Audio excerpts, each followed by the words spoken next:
مفتی طارق مسعود کے بیانات کے لیے مفتی صاحب کے آفیشیل چینل مفتی طارق مسعود سپیچز کو سبسکرائب کریں۔ الحمد للہ نحمده ونصلی علی رسولہ الکریم، اما بعد فاعوذ باللہ من الشیطان الرجیم، بسم اللہ الرحمن الرحیم۔ آج بیان 10 منٹ تاخیر سے شروع ہو رہا ہے۔ بیان کا اصل ٹائم 1:20 ہے۔ یہ وضاحت اس لیے کر رہا ہوں کہ ایک دفعہ میں لیٹ ہو جاؤں تو پبلک پھر اسی حساب سے مزید لیٹ ہونا شروع ہو جاتی ہے۔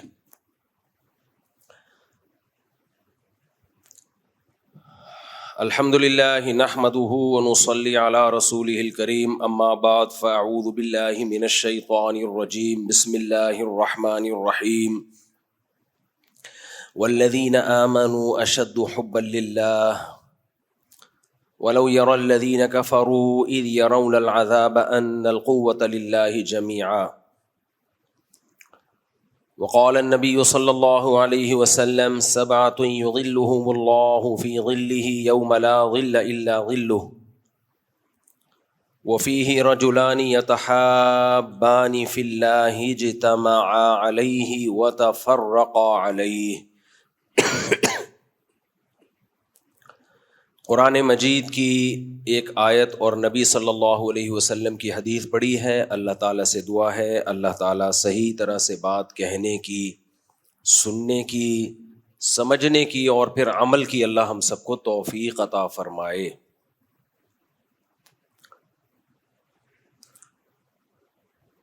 اللہ تعالیٰ نے ہمیں پیدا کر کے بندگی کا حکم دیا کہ میرے غلام بن کے زندگی گزارو۔ تم آزاد نہیں ہو۔ آزاد وہ ہوتا ہے جس نے اپنے آپ کو خود بنایا ہو، خود اپنی روزی پیدا کرتا ہو۔ اللہ نے بتایا کہ میں نے تمہیں بنایا، رزق بھی میں تمہیں دیتا ہوں۔ آتاکم من کل ما سألتموہ، تمہاری ہر ضرورت کی چیز کا میں نے انتظام کیا۔ تو جب سب چیزوں کا میں نے انتظام کیا ہے تو میری بندگی میں رہو، میرے غلام بن کے زندگی گزارو۔ انسان چاہتا ہے آزادی، وہ چاہتا ہے میں بالکل انڈیپینڈنٹ ہوں۔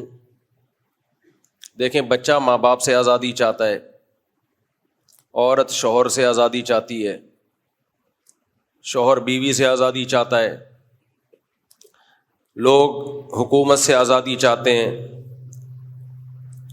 ملازمین باس سے آزادی چاہتے ہیں۔ وہ چاہتے ہیں کہ ہمیں حقوق پورے ملتے رہیں لیکن ہم کسی کے ماتحت نہ ہوں، یعنی حقوق ہمیں پورے ملتے رہیں، باپ سے ہمیں تمام فائدے حاصل ہوتے رہیں لیکن گھر پہ سربراہ ہمارا باپ نہ ہو۔ عورت چاہتی ہے کہ شوہر سے مجھے تمام کے تمام حقوق ملتے رہیں لیکن میں شوہر کی پابند نہ ہوں، لائف میری مرضی کی ہو۔ ہم حکومت سے تمام کے تمام حقوق لیتے رہیں لیکن ہم کسی گورنمنٹ کے لا کے، حکومت کے قانون کے پابند نہ ہوں۔ دفتر میں باس سے ہمیں تمام تر سہولتیں، تنخواہ اور جو بھی کمپنی کی طرف سے سہولتیں ہیں وہ ملتی رہیں لیکن ہم پابند نہ ہوں کسی قانون اور ضابطے کے۔ تو انسان آزادی میں خوش ہوتا ہے، لیکن اللہ کہتے ہیں کہ آزاد وہ ہوتا ہے یا اس پہ آزادی اچھی لگتی ہے جو انڈیپینڈنٹ ہو۔ جو انڈیپینڈنٹ نہ ہو، جو آزاد نہ ہو، اس پہ آزادی جچتی نہیں ہے۔ کیا مطلب؟ بھائی آپ نے ایک کمپنی میں آپ جاب کر رہے تھے، آپ نے ایک دوسری کمپنی بنا لی، آپ کا اپنا الگ سے بزنس شروع ہو گیا۔ کسی دن باس نے آپ کو بلا کے ڈانٹ دیا کہ سوری کرو، تم نے فلاں لا توڑا ہے، آپ سوری نہیں کر رہے۔ باس کہتا ہے سوری کیوں نہیں کر رہے؟ سر آپ مجھے نکال دیں، اگر آپ نے نکالنا ہے میں سوری نہیں کروں گا، میں آزاد ہوں. بھائی تو اگر میں تجھے نکالوں گا کھائے گا کہاں سے؟ سر اس سے بڑی کمپنی میں بنا چکا ہوں، اب میں انڈیپینڈنٹ ہوں. کہتے ہیں نا لوگ اب میں کیا ہوں؟ انڈیپینڈنٹ، اب میں آزاد ہوں. تو یہاں یہ موقع پہ یہ کہنا بالکل بنتا ہے کیونکہ آپ اب باس سے آزاد ہو چکے ہو، بلکہ آپ خود ایک کمپنی کے باس بن چکے ہو. تو جو آدمی انڈیپینڈنٹ ہوتا ہے اس پہ آزادی جچتی ہے، اچھی لگتی ہے. ہم کسی کا کھاتے نہیں ہیں. لوگ کہتے ہیں نا کسی کے ٹکڑوں پہ پلتے نہیں ہیں، ہم کسی کے محتاج تھوڑی ہیں جو ہم اس کی مان کے چلیں. لیکن جو محتاج ہو، ہر چیز میں محتاج ہو، اس پہ لیے یہ لفظ کہنا یہ اس پہ جچتا نہیں ہے. اللہ قرآن میں کہتے ہیں کہ انسان کو پیدا بھی میں نے کیا. جب تم پیدا ہوئے تھے ماں کی چھاتیوں میں نے دودھ پیدا کیا تمہارے لیے، پھر آسمان سے بارشیں برسائیں، زمین سے درخت پیدا کیے، لہلہاتی فصلیں کھیتیاں پیدا کی، کتنا کچھ پیدا کیا. الم نجعل الارض نباتا، کیا ہم نے زمین، الم نجعل الارض مہادا والجبال اوتادا وخلقناکم ازواجا وجعلنا نومکم سباتا وجعلنا اللیل لباسا وجعلنا النہار معاشا وبنینا فوقکم سبعا شدادا وجعلنا سراجا وہاجا وانزلنا من المعصرات ماء ثجاجا لنخرج به حبا ونباتا وجنات الفافا. ایک ایک چیز کو اللہ بیان کرتے ہیں. کیا ہم نے زمین کو تمہارے لیے بچھونا نہیں بنایا؟ انسان کے لیے پوری کائنات میں زندگی کے لیے اور انسان کی رہائش کے لیے زمین سے زیادہ سوٹیبل کوئی سیارہ نہیں ہے. سائنسدانوں نے اس کو حسن اتفاق کہہ دیا کہ حسن اتفاق سے ایسا ہو گیا. دو تین چیزیں اتفاق سے ہو سکتی ہیں، لاکھوں چیزیں ایک دم ایسے زبردست طریقے سے ایڈجسٹ ہو جائیں اور سب ایک دوسرے سے لنک کر رہی ہوں. میں بار بار بیان میں کہتا ہوں بھائی ایسا حسین اتفاق نہیں ہو سکتا،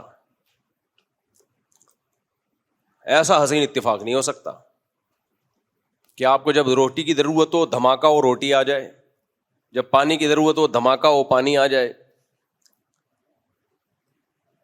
تو فَبِأَيِّ آلَاءِ رَبِّكُمَا تُكَذِّبَانِ، اللہ کہتا ہے کائنات کی ایک ایک چیز کو دیکھو، کس کس کا انکار کرو گے بھائی؟ تم کس کس کو ڈاروین کی تھیوری کے کھاتے میں ڈالو گے کہ یہ بھی حسن اتفاق، یہ بھی اتفاق، یہ بھی اتفاق، یہ بھی اتفاق. سیدھا سیدھا مان کیوں نہیں لیتے بھائی؟ الم نجعل الارض مہادا، اللہ ہے، کوئی ہے ذات جس نے یہ سب کچھ کیا ہے. ایک بہت اہم پوائنٹ کی بات ہے جو سمجھنے کی ہے.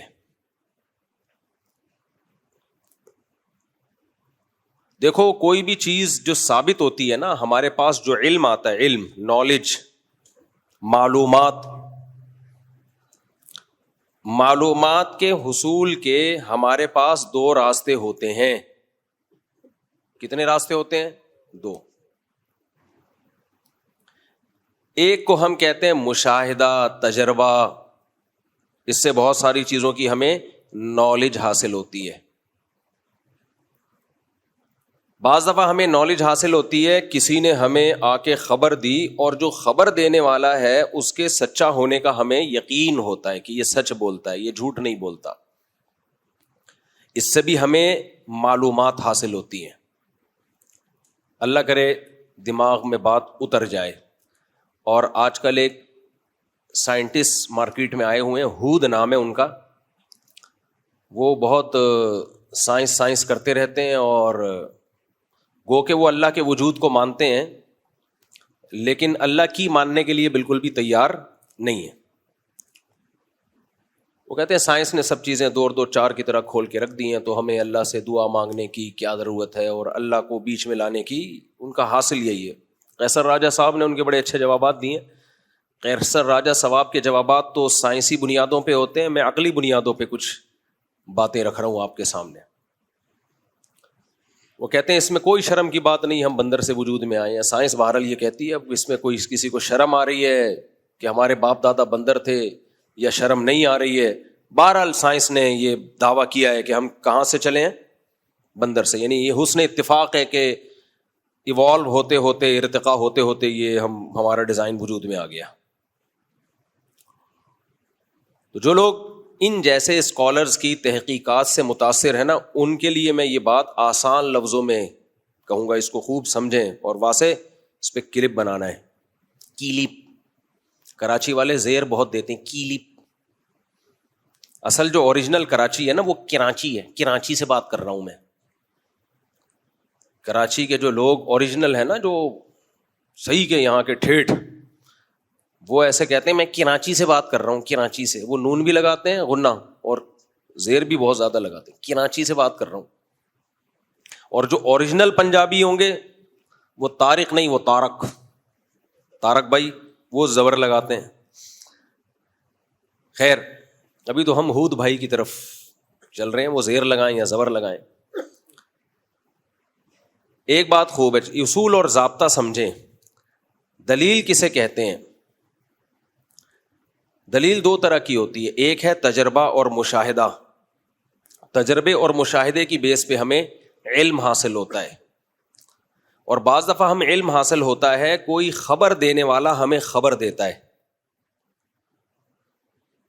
یہ جو خبر دینے والا ہمیں خبر دیتا ہے، اس علم کو دلیل نقلی کہا جاتا ہے. یعنی نقل ہوتی چلی آ رہی ہے، ایک چیز نقل کیا ہے اس نے کہ میں نے اپنی آنکھوں سے دیکھا، حالانکہ ہم نے نہیں دیکھا ہوتا. جیسے مشاہدہ اور تجربہ یہ بہت مضبوط دلیل ہے، ایسے ہی کسی سچے کا خبر دینا جس کو آپ سچا سمجھتے ہو، یہ بھی بہت مضبوط دلیل ہے. ہاں یہ دلیل اس وقت کمزور ہو جاتی ہے جب تجربے اور مشاہدے کے خلاف ہو، پھر اس کی سچائی پہ ہمیں یقین نہیں رہتا. اب میں آپ سے ایک بات پوچھتا ہوں، دیکھو آپ نے دعویٰ کیا غفار بھائی کے اوپر کہ انہوں نے میرا موبائل چوری کیا ہے اور کیس کر دیا کورٹ میں. جج کے پاس یہ نالج نہیں ہے کہ واقعی اس نے چوری کیا ہے یا چوری نہیں کیا. جج آپ سے مطالبہ سائنس کی روشنی میں کرے گا یا گواہ طلب کرے گا؟ گواہ طلب کرے گا نا. یا وہ کہے گا نہیں جی سائنس کو بیچ میں لے کر آؤ، میں سائنس کو مانتا ہوں. سائنس اگر کہتی ہے کہ اس نے چوری کیا ہے تو میں مان لوں گا، سائنس کہتی ہے چوری نہیں کیا. ہود بھائی کہتے ہیں، جو ہود جو لیکچرار ہیں، بے ہود ہی نام ہے نا، کوئی اور کسی اور کو نا، ہود بوائے. اچھا، تو وہ کیونکہ نوجوان طبقہ بڑا متاثر ہو رہا ہے ان کی تقریروں سے نا. اب اگر وہ جج کہنے لگے میں یہ گواہ شواہ کو نہیں مانتا، سائنس اگر ثابت کرتی ہے کہ یہ غفار نے چوری کیا تو میں مان لوں گا، تو کوئی عقل کی بات ہوگی؟ بھائی حماقت کی بات ہے. آپ نے 2 گواہ پیش کر دیے، جج نے جرح کی ان گواہوں کی تفتیش کی، یہ جھوٹ تو نہیں بولتے. محلے والوں سے پوچھ لیا، محلے والے کہہ رہے ہیں بھائی ہم نے آج تک ان کو جھوٹ بولتے نہیں دیکھا، کسی غیر اخلاقی سرگرمی میں نہیں ہے، کبھی سٹا پیتے ہوئے چرس پیتے ہوئے پکڑے نہیں گئے، کبھی کوئی کرمنل ایکٹیویٹی نہیں ہے، بالکل ایک شریف شرفا شہری. یہاں تک آپ نے دیکھ لیا ان کا اپنے بیوی بچوں کے ساتھ بھی، جج نے تحقیق کی، پتہ چلا یہ گواہ ایسے ہیں جن کا بیوی بچوں کے ساتھ بھی بہت اچھا سلوک ہے، دوستوں کے ساتھ بھی، ٹیکس بھی ٹائم پہ پے کیا انہوں نے. اتنے شریف شرفا قسم کے کہ آج کل مارکیٹ میں ایسے ہوتے نہیں ہیں. جج نے پوری تحقیق کر لی. اب جج غفار کو چور قرار دے گا کہ نہیں دے گا؟ دے گا یقیناً بھائی، کہ بھائی اس سے زیادہ میں مکلف نہیں ہوں. جج یہی کہے گا. ہاں اگر سائنس سے یہ ثابت ہو جائے کہ یہ جھوٹ بول رہے ہیں، مثال کے طور پر غفار نے یا غفار کی طرف سے وکیل نے یہ ثابت کر دیا کہ بھائی جس وقت انہوں نے چوری کا دعویٰ کیا ہے نا اس وقت تو میں ملک سے باہر تھا، یہ ٹکٹ ہے، یہ CCTV کیمرے ہیں کہ میں جہاز میں بیٹھ کے ایئرپورٹ سے باہر جا رہا ہوں. تو اس دن تو میں پاکستان میں تھا ہی نہیں, اور یہ دعویٰ کر رہا ہے کہ الفلاحیہ مسجد سے چوری کی ہے, اور میں اس دن الفلاحیہ مسجد میں تھا ہی نہیں. 2 اور 2 4 کی طرح اگر ثبوت پیش کر دے, پھر وہ 2 گواہ کتنے ہی سچے ہوں تو ایک سائنسی فیکٹ ہے, حقیقت ہے, وہ ان سچے گواہوں سے ٹکرا رہا ہے, تو اس سے ان گواہوں کا جھوٹا ہونا بھی ثابت ہوگا, اور آئندہ کے لیے کسی بات پہ بھی ان گواہوں پر اعتبار ہمیشہ کے لیے ختم ہو جائے گا. بلکہ جج لکھ دے گا کہ یہ گیٹ اپ ان کا ایسا ہے, لیکن یہ چونکہ ایک فیکٹ کے حقیقت ہے, ثابت شدہ حقیقت کے خلاف بات کر رہے ہیں, لہذا ان کی گواہی رد کر دی جاتی ہے ہمیشہ کے لیے, ایک جھوٹ تھوپ دیا جائے گا ان کے اوپر. یہاں سائنس ٹکرا رہی ہے دلیل نقلی سے, عقل ٹکرا رہی ہے کس سے؟ نقل سے. جب عقل اور نقل کا ٹکراؤ ہوتا ہے تو ترجیح کس کو ہوتی ہے؟ عقل کو ترجیح ہوتی ہے. بات سمجھ میں آ رہی ہے کہ نہیں آ رہی ہے؟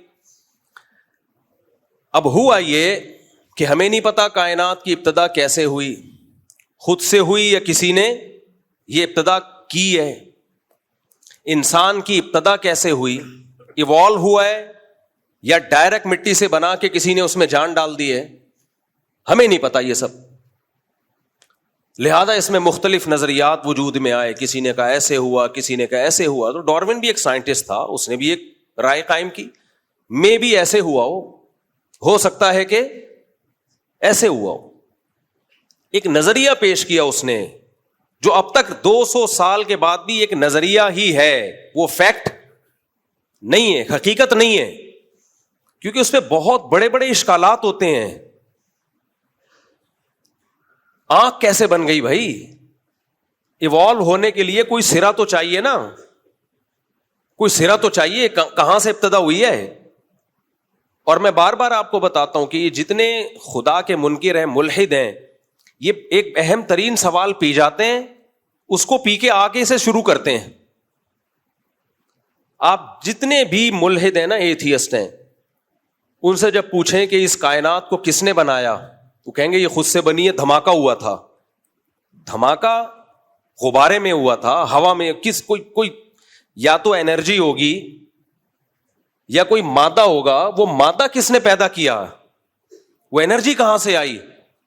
اور اتنا منظم خوبصورت دھماکہ جس کے نتیجے میں کائنات پھیلتی چلی جا رہی ہے, اور قرآن کہہ رہا ہے وَالسَّمَاءَ بَنَيْنَاهَا بِأَيْدٍ وَإِنَّا لَمُوسِعُونَ, ہم اس کائنات میں وسعت دیتے چلے جا رہے ہیں, پھیلتی چلی جا رہی ہے. یہ سورج, چاند, ستارے, اور ان کی اتنی زبردست گریوٹی کا ایک سسٹم کہ ذرا سا بھی وہ سسٹم دائیں بائیں ہو تو نظام کائنات تباہ و برباد ہو جائے, اور زمین کا 23 ڈگری جھک جانا, اور پھر اس پہ بارشوں کا برسنا, اور بیجوں کے اندر ایسے سافٹ ویئر پیدا ہو جانا کہ آم کی گٹلی کو زمین میں دفن کرو, پودا نکلے گا, درخت نکلے گا, آم پیدا ہوگا. یہ جو سائیکل ہے, خربوزے کا بیج آپ نے زمین میں ڈالا, ایک کوپل نکلی, پھر وہ بڑا ہوا, پھر پھول نکلے, پھر پھول تتلیوں کو اٹریکٹ کرتے ہیں, پھر وہ نر مادہ پھولوں کا ملاپ ہوتا ہے, پھر اس سے خربوزہ پیدا ہوتا ہے, پھر خربوزے کے اندر وہی درجنوں بیج. یہ جو ایک سسٹم ہے پورا, او بھائی اتنے خاندانی سافٹ ویئر آج کل کمپیوٹر میں انسٹال نہیں ہوتے.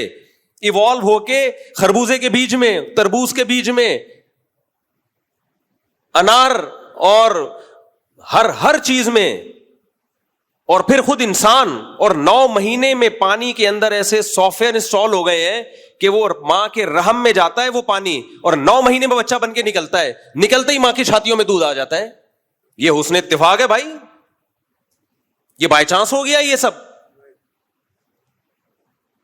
تو اتنے سارے اشکالات ایک نظریے پر ہیں جو کبھی بھی سائنسی فیکٹ اور حقیقت بن نہیں سکتا, اور اس کے مقابلے میں محمد صلی اللہ علیہ وسلم, جن کا پیغمبر ہونا, سچا ہونا, خدا کا میسنجر ہونا, میسنجر آف گاڈ ہونا, اتنے مضبوط دلائل سے ثابت ہے کہ جن دلائل کا انکار ممکن نہیں ہے. آپ کی گھریلو زندگی دیکھ لو, بیویوں کے ساتھ سلوک کیسا تھا, یتیموں کے ساتھ سلوک کیسا تھا, دوستوں کے ساتھ سلوک کیسا تھا, میدان جنگ میں آگے کھڑے ہوتے تھے. کہیں سے بھی آپ کے ویژن میں, آپ کی دعوت میں, آپ کی سیرت میں ذرہ برابر کوئی سقم نہیں. اور جو قرآن آپ صلی اللہ علیہ وسلم لے کر آئے 1400 سال سے محفوظ ہے, اس کی تعلیمات آپ اٹھا کے دیکھ لو. ایسی اخلاقی تعلیمات, ایسی زبردست تعلیمات دنیا میں کسی کتاب میں نہیں ہے. تو ایسی ذات کے بارے میں آپ ایک ایسی تھیوری کی بیس پر اس ذات کا انکار کرنا شروع کر دو. محمد صلی اللہ علیہ وسلم کہہ رہے ہیں اللہ نے بتایا کہ ہم نے آدم کو کس سے پیدا کیا؟ مٹی سے. ان مثل عیسیٰ عند اللہ کمثل آدم، عیسیٰ کی مثال اللہ کی نظر میں ایسے جیسے آدم، خلقہ من تراب، مٹی سے بنایا، ثم قال له کن فیکون، بولا ہو جا، ہو گیا وہ. کیا پرابلم ہے اس میں بھائی ماننے میں؟ تو ہمارے پاس ایک دلیل ہے جس کو نقل کہا جاتا ہے. وہ کیا ہے؟ پیغمبروں. ایک پیغمبر کا دعویٰ نہیں ہے. عیسیٰ علیہ السلام نے بھی یہ بتایا کہ ہم کہاں سے بنے ہیں، ہمارے جد امجد کون ہے؟ آدم، اور انہی کی باڈی سے اللہ نے اما ہوا کو پیدا کیا. ارتقاء پہ ایک بہت بڑا اشکال ہوتا ہے وہ ایوالو ہونے پر کہ نر مادہ کیسے بن گئے، جوڑے کیسے بن گئے، یہ مرد اور عورت کیسے بن گئے؟ ایک چیز بننی چاہیے تھی نا ایوالو ہو کے، نر اور مادہ. پھر ان کا ملاپ، نر اور مادہ کا ملاپ اپنی خواہش پوری کرنے کے لیے ہوتا ہے، اولاد پیدا کرنے کے لیے نہیں ہوتا. اس خواہش کو پورا کروا کے فطرت نسل کو بڑھا رہی ہے. بالکل ڈفرینٹ چیزیں دونوں، کوئی میچنگ نہیں ہے آپس میں. آپ ایک جانور پہ غور کرو. کچھوا مگرمچھ کیا کرتا ہے؟ منہ کھول کے بیٹھ جاتا ہے. چڑیا آتی ہے اور اس کے دانتوں میں خلال کر رہی ہوتی ہے. کیسا سخت درندہ ہے، گوشت چھوڑتا نہیں ہے 2 منٹ کے لیے بھی. کیسا جانوروں کا آپس میں لنک ہے. دانتوں، اس کی انگلیاں تو ہے نہیں، ہاتھ کتنے چھوٹے وہ یہاں تک تو لا نہیں سکتا. قدرت نے یہ کام کس کے ذمہ لگا دیا؟ چڑیا کے ذمہ. کان بھی صاف کر رہی ہے. ہم وہ لے کے گھما رہے ہوتے ہیں، تن کے توڑ دیتے ہیں اندر بہت سے لوگ. دانت بھی صاف ہو رہے ہیں اس کے. مینا انڈے دے رہی ہے، کوئی گھونسلہ نہیں بناتی، کوے کو بیوقوف بنا رہی ہے، وہاں جا کے انڈا دے رہی ہے. اور کتنا کیسا کام کرتی ہے مینا. کوا 1.5 ہوشیار، اور مینا کہتی ہے تو اگر 1.5 ہوشیار ہے تو میں 2.25 ہوشیار ہوں. کوے کو بیوقوف بنانا آسان نہیں ہے. آپ انڈیا سے دشمنی لے لو، کوے سے دشمنی نہ لینا. مودی سے دشمنی لے لو آپ، کوے سے دشمنی میں تو نہیں لیتا. آپ کسی کوے کو گھونسلے کو دیکھو، آپ ایسا ہوشیار ہوتا ہے، ذرا ایک چپل مار کے دیکھ لو آپ. ایسا ان کا سسٹم ہے نا. آپ کی ٹوپی کا کلر کوا یاد کر لیتا ہے. اس کلر کی ٹوپی والا کوئی بھی نظر آیا. میں ایک دفعہ گلشن اقبال اپنے دوست کے گھر کے باہر کھڑا ہوا ہوں، کوا آیا، میری ٹوپی اچک کے دوسرے گھر میں لے جا کے پھینک دی. میں نے کہا یہ کیا مذاق ہے یار. نہ یہ دیکھ رہے ہیں کہ مفتی صاحب ہیں، نہ یہ دیکھ رہے ہیں کہ تدریس کرتے ہیں، نہ خطیب، کچھ بھی. ٹوپی اٹھا لی اور پڑوسیوں کے گھر میں. انہوں نے بتایا کہ یار ہماری غلطی، یہاں کوئی درخت ہم نے کچھ چپل وپل مار دی تھی، تو اب جو بھی یہاں آتا ہے کوا انتقام لیتا ہے. لیکن مینا اپنے بچے کیسے پالتی ہے؟ وہ پہلے جائے گی کوے کے گھونسلے میں، اور اگر 6 انڈے پڑے ہیں نا تو 1 انڈا پہلے گرائے گی اور پھر اپنا انڈا رکھے گی وہاں پہ. کیوں گرائے گی؟ تاکہ کوے کو شک نہ ہو کہ یہ کچھ انڈے زیادہ لگ رہے ہیں. اتنی عقل کیا ایوالو ہو کے اس کھوپڑی میں آئی ہے. ایک جانور ہے، اتنی سمجھ پیدا ہو گئی اس کے اندر. وہ انڈا گرائے گی کہ بھئی تعداد اتنی ہو، پھر انڈا دے دے گی وہاں پہ. کوا جو آج تک پبلک کو بے وقوف بناتا رہا، ایسی ایسی چالاکیاں ہم نے کوے کو کی دیکھی ہیں، ایسی ایسی چالاکیاں. میں نے ایک دفعہ دیکھا چھت پہ کوا پراٹھا کھا رہا ہے، جو بچ گیا نا اسے گھسیٹتا ہوا لے کے جا رہا ہے اور اس کے اوپر ایک پتھر کا ٹکڑا رکھ دیا. یہ سیو محفوظ کر لیا، دوبارہ بھوک لگے گی ادھر ہی آؤں گا. میں نے کہا واقعی اس کو 1.5 ہوشیار ایسے نہیں کہا جاتا. سیاڑا کوا، بچپن میں کتابوں میں پڑھتے تھے نا، سیاڑا کوا. لیکن مینا کیا کرتی ہے؟ اس کا 1 انڈا گرایا اور اپنا انڈا رکھ دیا. کوی جو ہے وہ مزے سے پالتی ہے انڈے کو، سیتی رہتی ہے. جب چوزا نکلتا ہے تو اپنا بچہ سمجھ کے کھلاتی ہے. تھوڑے دن میں اس کو اندازہ ہوتا ہے کسی نے کوئی بہت بڑی ٹوپی کرائی ہے مجھے.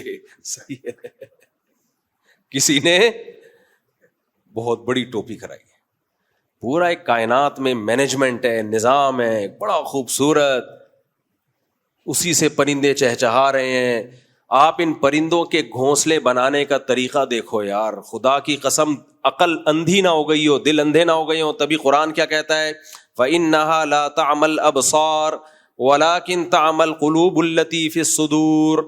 اللہ کہتے ہیں آنکھیں اندھی نہیں ہوتی, آنکھیں سب قدرت کے نمونے دیکھ رہی ہیں, وہ دل اندھے ہو جاتے ہیں جو سینوں میں چھپے ہوئے, انہیں بصیرت ختم ہو جاتی ہے, وہ دل اندھے ہو جاتے ہیں. چڑیا کو دیکھ لو کیسے گھونسلہ بناتی ہے یار, کیسے گھونسلہ کیسے تن کے. چڑیا جب بالغ ہوتی ہے اسے کس نے سکھایا کہ اب تیرے انڈے دینے کا ٹائم ہے؟ کس نے سکھایا اس کو؟ ہے بھائی, ابھی تک تو انڈے ہوئے نہیں, بچے ہوئے نہیں, اس کو کس نے سکھا دیا؟ وہ تن کے اٹھا کے گھونسلہ بنانا شروع. چڑا بھی یہی کام کرتا ہے چڑیا کے ساتھ مل کے, بڑا مضبوط فیملی سسٹم ہے, دونوں مل کے پالتے ہیں. کیسا خوبصورت گھونسلہ بناتے ہیں. جنگلوں میں دیکھیں کیسے خوبصورت گھونسلے, پرندے سخت تنوں کو کاٹتے ہیں, کتنی محنت کرتے ہیں, ایسے ٹھک ٹھک ٹھک کر کے ہتھوڑے کی طرح کھود رہے ہوں گے تنا, اور ایسا خوبصورت بنا دیتے ہیں. اور ڈیفنس سسٹم کتنا بہترین. ایسے پرندے ہیں جنگلوں میں, ایک گھونسلہ دکھانے کا ہوتا ہے اور ایک رہنے کا ہوتا ہے. اس کو کس نے سکھایا؟ ایوالو ہو کے کتنی چیزیں ایوولوشن کے کھاتے میں ڈالو گے, ارتقاء کے کھاتے میں ڈالو گے. شاعر نے کہا نا, کب تک چھپو گے پیڑوں کی آڑ میں, کبھی تو ملو گے لنڈا بازار میں. اپنی محبوبہ سے کہہ رہا ہے کہ مجھ سے چھپتی ہو, بھاگی پھرتی ہو, لنڈا بازار تو کبھی نہ کبھی آنا پڑے گا نا, وہاں سے کون بھاگ سکتا ہے. لنڈا بازار میں فائدہ یہ ہے کہ چیز آدھی سے بھی کم قیمت میں ملتی ہے, اور آپ طارق روڈ کا کہہ کے پبلک کو دکھاتے ہیں. کیا پتا چلتا ہے پبلک کو کہاں سے لیا ہے بھائی؟ پینٹ آپ نے پہنی ہوئی لنڈا بازار سے لے کے, پبلک کو کیا پتا ڈیفینس سے خریدی ہے, کلفٹن سے خریدی ہے, طارق روڈ سے خریدی, تھوڑی پتا چلتا ہے. میں نے ایک دفعہ طارق روڈ سے خرید لیا اچھا والا بیگ لیدر کا, لوگ کہنے لگے لنڈے کا مال ہے. میں نے کہا بھائی لنڈے کا ہی لے لیتے, اچھا تھا یار, اوریجنل لیدر تھا. لوگ مان ہی نہیں رہے. ہم نے کہا ٹھیک ہے بھائی تمہاری مرضی.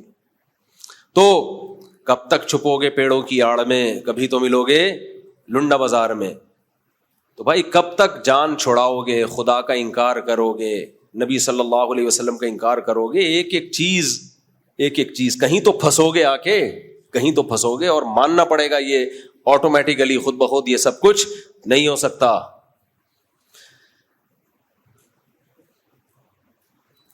تو یہاں انہوں نے کیا کیا ہے, مذہب کو سائنس کے مقابلے میں لا کے کھڑا کر دیا ہے کہ مذہب یہ کہتا ہے کہ ہم مٹی سے آدم کو بنایا, ان کی پسلی سے اماں ہوا کو بنایا. سائنس یہ کہتی ہے کہ یہ سب ایوالو ہو کے بندر سے ہم وجود میں آئے ہیں. بھائی سائنس یہ نہیں کہتی ہے, یہ آپ کا دعویٰ ہے.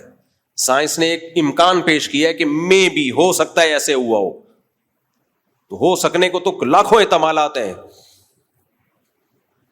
کہتے ہیں ڈی این اے بندر کا انسان سے ملتا ہے, تو ڈی این اے کیلے اور انسان کا بھی ملتا ہے. میں نے اس پہ بھی سائنسدانوں سے تحقیق کی ہے, ڈی این اے ہے کیا بلا. انہوں نے کہا ڈی این اے سے قطعاً یہ پتہ نہیں چلتا کہ ان دونوں کا آپس میں, کیلے اور انسان کا آپس میں رشتہ ہے. ڈی این اے تو جو بھی کیمیائی اجزاء ہیں ان کی خاص قسم کی ترکیب کا نام ہے. ڈی این اے کی ڈیٹیل آپ سائنسدانوں سے جا کے پوچھیں, میں اس کو نہیں ایکسپلین نہ میں کر سکتا ہوں, نہ میری یہ فیلڈ ہے. لیکن یہ جو ان کی علمی اصطلاحات ہیں نا, ان سے قطعاً متاثر ہونے کی ضرورت نہیں ہے. آنکھ خدا کی قسم خود بخود نہیں بن سکتی, امپاسبل. کان نہیں بن سکتے, ایوالو ہو کے نہیں بن سکتے. تو یہاں سائنس مذہب کے مقابلے میں نہیں ہے, ایک امکان ہے, امکان. اس امکان کو پیغمبروں کے مقابلے میں لا کے کھڑا کر دیا. بھائی خدا خود بتا رہا ہے پیغمبروں کے ذریعے, اور ایک پیغمبر کی دعوت نہیں ہے. موسیٰ علیہ السلام, عیسیٰ علیہ السلام, ابراہیم علیہ السلام, تبھی یہودی, عیسائی, مسلم, یہ تینوں آسمانی مذاہب متفق ہیں کہ انسانیت کی ابتدا کہاں سے ہوئی؟ آدم سے, اور انہی کی پسلی سے اللہ نے پیدا کیا اماں ہوا کو, اور آگے انہی دونوں کے ملاپ سے انسانوں سے بھر دیا اللہ تعالیٰ نے. ویسے بھی میں آپ سے ایک سوال پوچھتا ہوں, ہم اور آپ گراف بنایا کرتے تھے, گراف بناتے تھے نا؟ تو آپ ایک گراف بنائیں. 9-10 کی کلاس میں نا ہمیں گراف بنانا سکھایا تھا ٹیچر نے. بہت سارے مسئلے اس گراف سے حل ہو جاتے ہیں. آپ ایک گراف بنائیں, ابھی دنیا کی آبادی تقریباً 6 ارب, کتنی ہے تقریباً 8 ارب ہو گئی. اصل میں جب سے وہ میری اسپیڈ بڑھ گئی ہے نا, تو شاید 8 ارب ہو گئی ہے. اچھا چلو صحیح کہہ رہے ہیں, 8 ارب. 8 ارب کو آپ 100 سال پہلے لے کے جائیں تو یہ کتنی ہوگی؟ 4 ارب فرض کر لو, مجھے نہیں پتا, صحیح کیلکولیشن نہیں ہے, لیکن فرض کر لو 4 ارب تھی. اور 100 سال پیچھے آپ جائیں 3 ارب ہو جائے گی فار ایگزامپل. اور 100 سال پیچھے آپ جائیں 2 ارب. 1000 سال پہلے, 1400 سال پہلے آپ جائیں تو کہا یہ جاتا ہے, ایک لمسم اندازہ ہے, پوری دنیا کی آبادی 2.5-3 کروڑ تھی. کتنے سال پہلے؟ 1400 سال پہلے. کہا جاتا ہے, ایک اندازہ ہے ماہرین کا, کہ کتنی آبادی تھی؟ 2.5-3 کروڑ نبی صلی اللہ علیہ وسلم کے دور میں. تو 1400 سال پہلے کا گراف جا کے ایسے ہو جائے گا. اور تھوڑا پیچھے جائیں, بہت زیادہ ہوا نا, 1,00,000 سال, یعنی اس کو آپ پیچھے لے کے جائیں, 1-1.5 لاکھ سال, 2 لاکھ, 3 لاکھ فرض کر لو, 5 لاکھ فرض کر لو. 5 لاکھ کے بعد جا کے یہ 1 یونٹ پہ آ کے جمع ہو جائیں گے. جبکہ بندر سے ارتقاء کا جو عمل ہے اس کے لیے لاکھ نہیں, لاکھوں نہیں, کروڑوں سال کہتے ہیں سائنسدان. تو گراف اگر آپ بنانا شروع کرتے ہو تو یہ تو بہت جلدی جا کے 1 آدم پہ آ کے ہم, یعنی 1 آدم بہت جلدی آ جائیں گے. اتنا پیچھے جانے کی ضرورت نہیں ہے. تو اگر سائنسی ایک تھیوری, ایک نظریہ ہم فرض کر لیتے ہیں کہ ڈاروین کا ایک یہ نظریہ ہے, تو بھائی ایک دوسرا جہت سے بھی اس پہ سوچنے کی ضرورت ہے. بہت ساری تھیوریز, بہت سارے جو زاویے ہیں جن سے اگر آپ سوچتے ہو تو وہ اسی کی نفی کر رہے ہیں. اور ایک سوال تو اکثر میں دہراتا رہتا ہوں, بندر سے ہم انسان اچانک تھوڑی بنے ہیں. بندر اور انسان کے بیچ میں ہزاروں نسلیں ہوں گی, کچھ بندر کے قریب, کچھ بندر سے دور, کچھ اور دور, کچھ اور دور. وہ ساری مارکیٹ سے ایک دم شارٹ کی ہوئی ہیں. وہ شارٹ کی ہوں گی. ہمیں 20-30 لاکھ سال پرانے ڈھانچے مل رہے ہیں ڈائناسور کے, لیکن ہمیں اس کے بعد کے جب بندر سے ہم انسان بنے, بیچ کے کروڑوں ڈھانچے کہاں شارٹ ہو گئے ایک دم سے. جو آدھے بندر تھے آدھے انسان تھے, وہ کہاں گئے؟ نہیں آئی میرا خیال ہے بات سمجھ میں. بھائی کھدائی کے دوران ڈائناسور نکلتے ہیں نا, اتنے بڑے بڑے چھپکلیاں. سائنسدان کہتے ہیں یہ وہ دور تھا جب انسان کا کوئی وجود نہیں تھا. اتنے بڑے بڑے ڈائناسور تھے, یہ کوئی وجود نہیں تھا, ان کے مجسمے نکل رہے ہیں. تو بندر سے انسان بننے کا زمانہ تو بعد کا ہے. تو بندر سے جب انسان بننے کا عمل شروع ہوا, کروڑوں, اربوں, لاکھوں یا جتنے بھی آپ ہزاروں سال, تو بیچ میں بھی تو بہت ساری مخلوقات آئی ہوں گی. جیسے آج ہزاروں بندر ہیں, لاکھوں بندر ہیں, تو ایسے ہی لاکھوں انسان اور بندر کے بیچ کے, اور ان کے بیچ کے بیچ کے, اور ان کے بیچ کے بیچ کے. یہ ایسے کیسے ہو گیا کہ ایک دن بندر سویا, صبح اٹھا انسان بنا ہوا ہے والو. اس لیے سائنس کے نام پہ خدا کا اور پیغمبروں کا انکار مت کرو. تو اللہ نے کیسے پرندوں کو سکھایا, کیسے کھودتے رہتے ہیں درختوں کو. ہاں میں بتا رہا تھا ایک پرندہ کیا کرتا ہے, ایک فیک, جیسے آج کل نا گھروں میں ایک ڈرٹی کچن ہے اور ایک دکھانے والا کچن ہے. مجھے کہیں گھر کرائے پہ لینا تھا, میں کسی کے یہاں گیا, انہوں نے کہا یہ کچن ہے. میں نے کہا اتنا چھوٹا سا کچن؟ کہتے ہیں اوریجنل کچن جو وہ ہے وہ اندر, وہ ڈرٹی کچن ہے, یہ مہمانوں کے سامنے رکھنے کا کچن ہے. کبھی کبھار کچھ تھوڑی بہت چائے وائے گرم کرنی ہوئی. تو بعض پرندے کیا کرتے ہیں, وہ سانپ وغیرہ کے لیے الگ گھونسلہ بناتے ہیں کہ سانپ آئے گا تو ادھر آئے گا, اپنا چھپڑ میں اوریجنل والا الگ ہوتا ہے. اتنی عقل. دیمک کو دیکھ لو, دیمک کو. دیمک جب گھر بناتی ہے نا, وینٹیلیشن کا ایسا خاندانی انتظام کرتی ہے اس میں, کیونکہ وہ سرنگیں ہوتی ہیں نا, سرنگیں. سرنگ میں ہوا کہاں سے آئے گی, آکسیجن کہاں سے آئے گی, ٹیمپریچر کیسے مینٹین رکھا جائے گا, ایسا خاندانی گھر بناتی ہے. اس میں ہوا کی گزرگاہ کا بھی راستہ, روشن دان بھی, اور ایسے اس کے اینگل سے بناتی ہے کہ ہوا گزرتی بھی ہے, ٹیمپریچر بھی سیم رہتا ہے. تبھی قرآن بار بار کہتا ہے ان اللہ لا یستحیی ان یضرب مثلا ما بعوضۃ فما فوقها, اللہ مچھر اور مکھی کی مثال بیان کرنے سے بھی شرماتا نہیں ہے. خدا کے وجود کو ثابت کرنے کے لیے کوئی راکٹ سائنس کی ضرورت نہیں ہے, صرف ایک مچھر کو اسٹڈی کر لو, اتنی سی کھوپڑی میں 100 آنکھیں ہیں, 360 پہ دیکھتا ہے مچھر, 360 ڈگری پہ دیکھتا ہے کم وقت, اور مچھریاں بھی چاروں طرف دیکھ رہی ہوتی ہے ایک ہی ٹائم پہ. اتنے چھوٹے چھوٹے ڈیجیٹل کیمرے اس کی چھوٹی سی کھوپڑی پہ فٹ. بڑی سے بڑی چیز بھی اس نے بنا دی, بڑی بڑی کہکشائیں, اور چھوٹی سے چھوٹی چیز بھی اس نے بنا دی, اور بتا دیا نہ اس کی بنائی ہوئی بڑی چیزوں جیسی کوئی چیز تم بنا سکتے ہو, نہ اس کی بنائی ہوئی چھوٹی چیزوں جیسی کوئی چیز تم بنا سکتے ہو.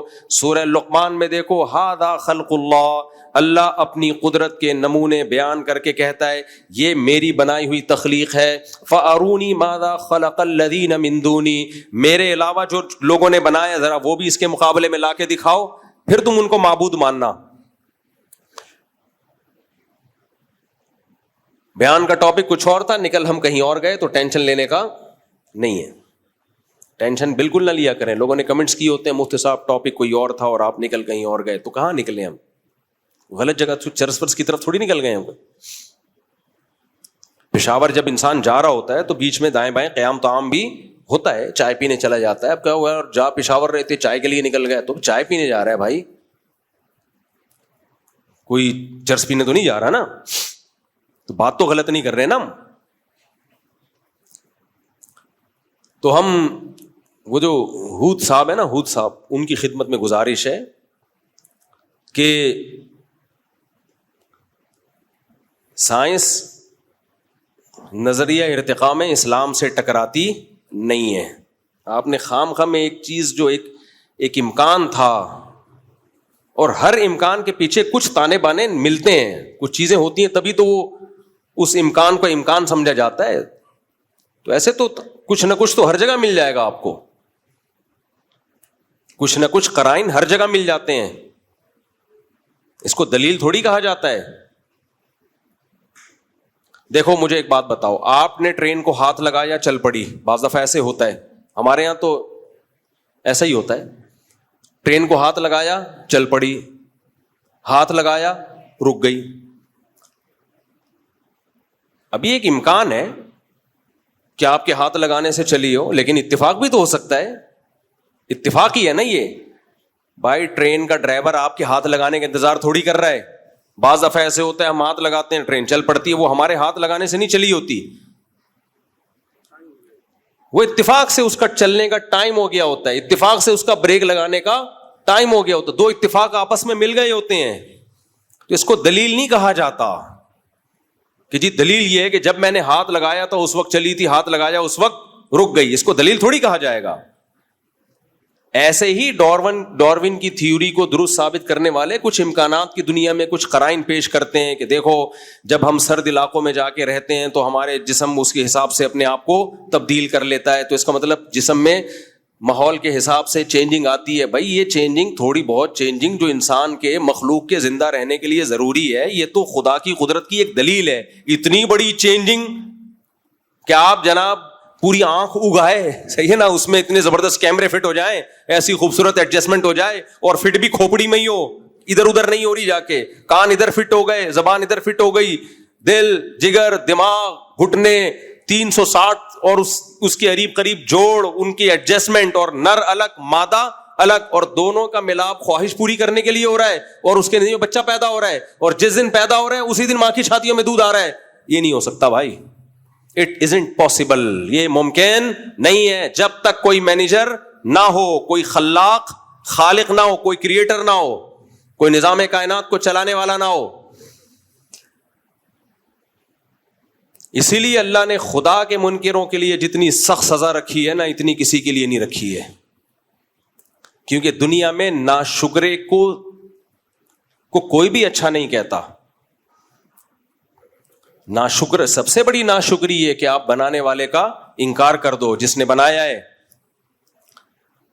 تو اس لیے میں بیان یہاں سے لے کے چلا تھا، بھائی بنایا جس نے ہے وہ چاہتا ہے کہ تم کس کی غلامی اختیار کرو، بولو میری۔ اللہ کہتا ہے کس کی غلامی؟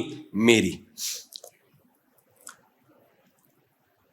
اب ہمارا جو پڑھا لکھا طبقہ ہے زیادہ تر، وہ کہتا ہے نہیں، ہم کسی کے غلام نہیں ہیں، ہم مذہبی پابندیوں سے آزاد۔ تو اللہ کہتے ہیں آزادی کا حق تمہیں جب ہے جب تم انڈیپینڈنٹ ہو۔ جب تم کیا ہو؟ انڈیپینڈنٹ، تم اپنا کماتے ہو، اپنا کھاتے ہو۔ جیسے میں نوجوانوں کو کہتا ہوں اپنی مرضی کی شادی اس وقت کرو جب تمہاری اپنی جاب ہو، اپنا گھر ہو۔ جب ابا کے خرچے پہ شادی ہو رہی ہے تو شادی بھی پھر ابا کی مرضی سے ہوگی۔ ایسا نہیں ہو سکتا میرے بھائی کہ خرچہ ابا کا اور پسند تمہاری، یہ نہیں ہوتا۔ ہاں کوئی نوجوان کہ میں انڈیپینڈنٹ ہوں، اپنا کما رہا ہوں، میرے ابا شادی سے روک رہے ہیں، میں کہتا ہوں بھائی آپ انڈیپینڈنٹ ہو تو کر لو، آپ ابا کو روکنے کا حق نہیں ہے، آپ کما رہے ہو۔ تو میرے بھائی اگر ہم بھی انڈیپینڈنٹ ہو جائیں، اللہ سے آزاد ہو جائیں، تو پھر ہم اپنی مرضی کریں، لیکن ہم آزاد ہو نہیں سکتے۔ آپ کہہ سکتے ہو میں تو اپنا کماتا ہوں، اللہ تھوڑی مجھے دے رہا ہے، معاذ اللہ۔ یہ قارون نے کہا تھا کہ انما اوتیتہ علی علم عندی، میں نے جو کمایا ہے وہ میری عقل کی دوڑ ہے، مائنڈ، کھوپڑی ہے، میں نے کھوپڑی استعمال کی ہے۔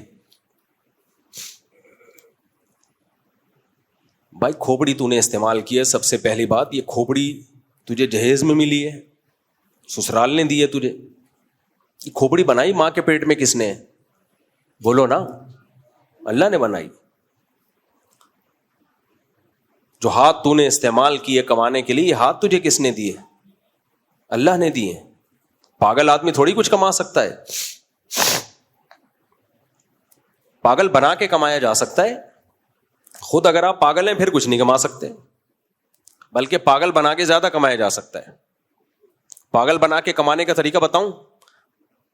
کہ آپ کو خود کمانا آتا نہیں، آپ یوٹیوب پہ پیسہ کمانے کے طریقے بتانا شروع کر دو، دیکھو آپ یوٹیوب پہ آپ کی آمدن کتنی ہوگی۔ دو طریقے تو بہترین ہے پیسہ کمانے کے، عامل بن جاؤ، روحانی علاج شروع کر دو، جن چڑیل بھوت بھگانا شروع کر دو۔ پتہ نہیں ہمارے مذہبی لوگ گھوم پھر کے، ایک بڑی اچھی مذہبی جماعت ہے، اچھا بھلا کام کر رہی تھی یونیورسٹیوں میں، کالجز میں نام لینا مناسب نہیں سمجھتا، نوجوانوں میں بڑا اچھا کام تھا ان کا، انہوں نے بھی لوگوں کو جن چڑیل بھوت اور جادو اور میاں بیوی میں جادو کا یہ علاج، فلانے میں جادو کا یہ، اس چکر میں لگا دیا لوگوں کو۔ یار میں نے ان کے بڑوں سے کہا تو ہے کہ یار آپ کدھر کو نکل گئے ہو بھائی،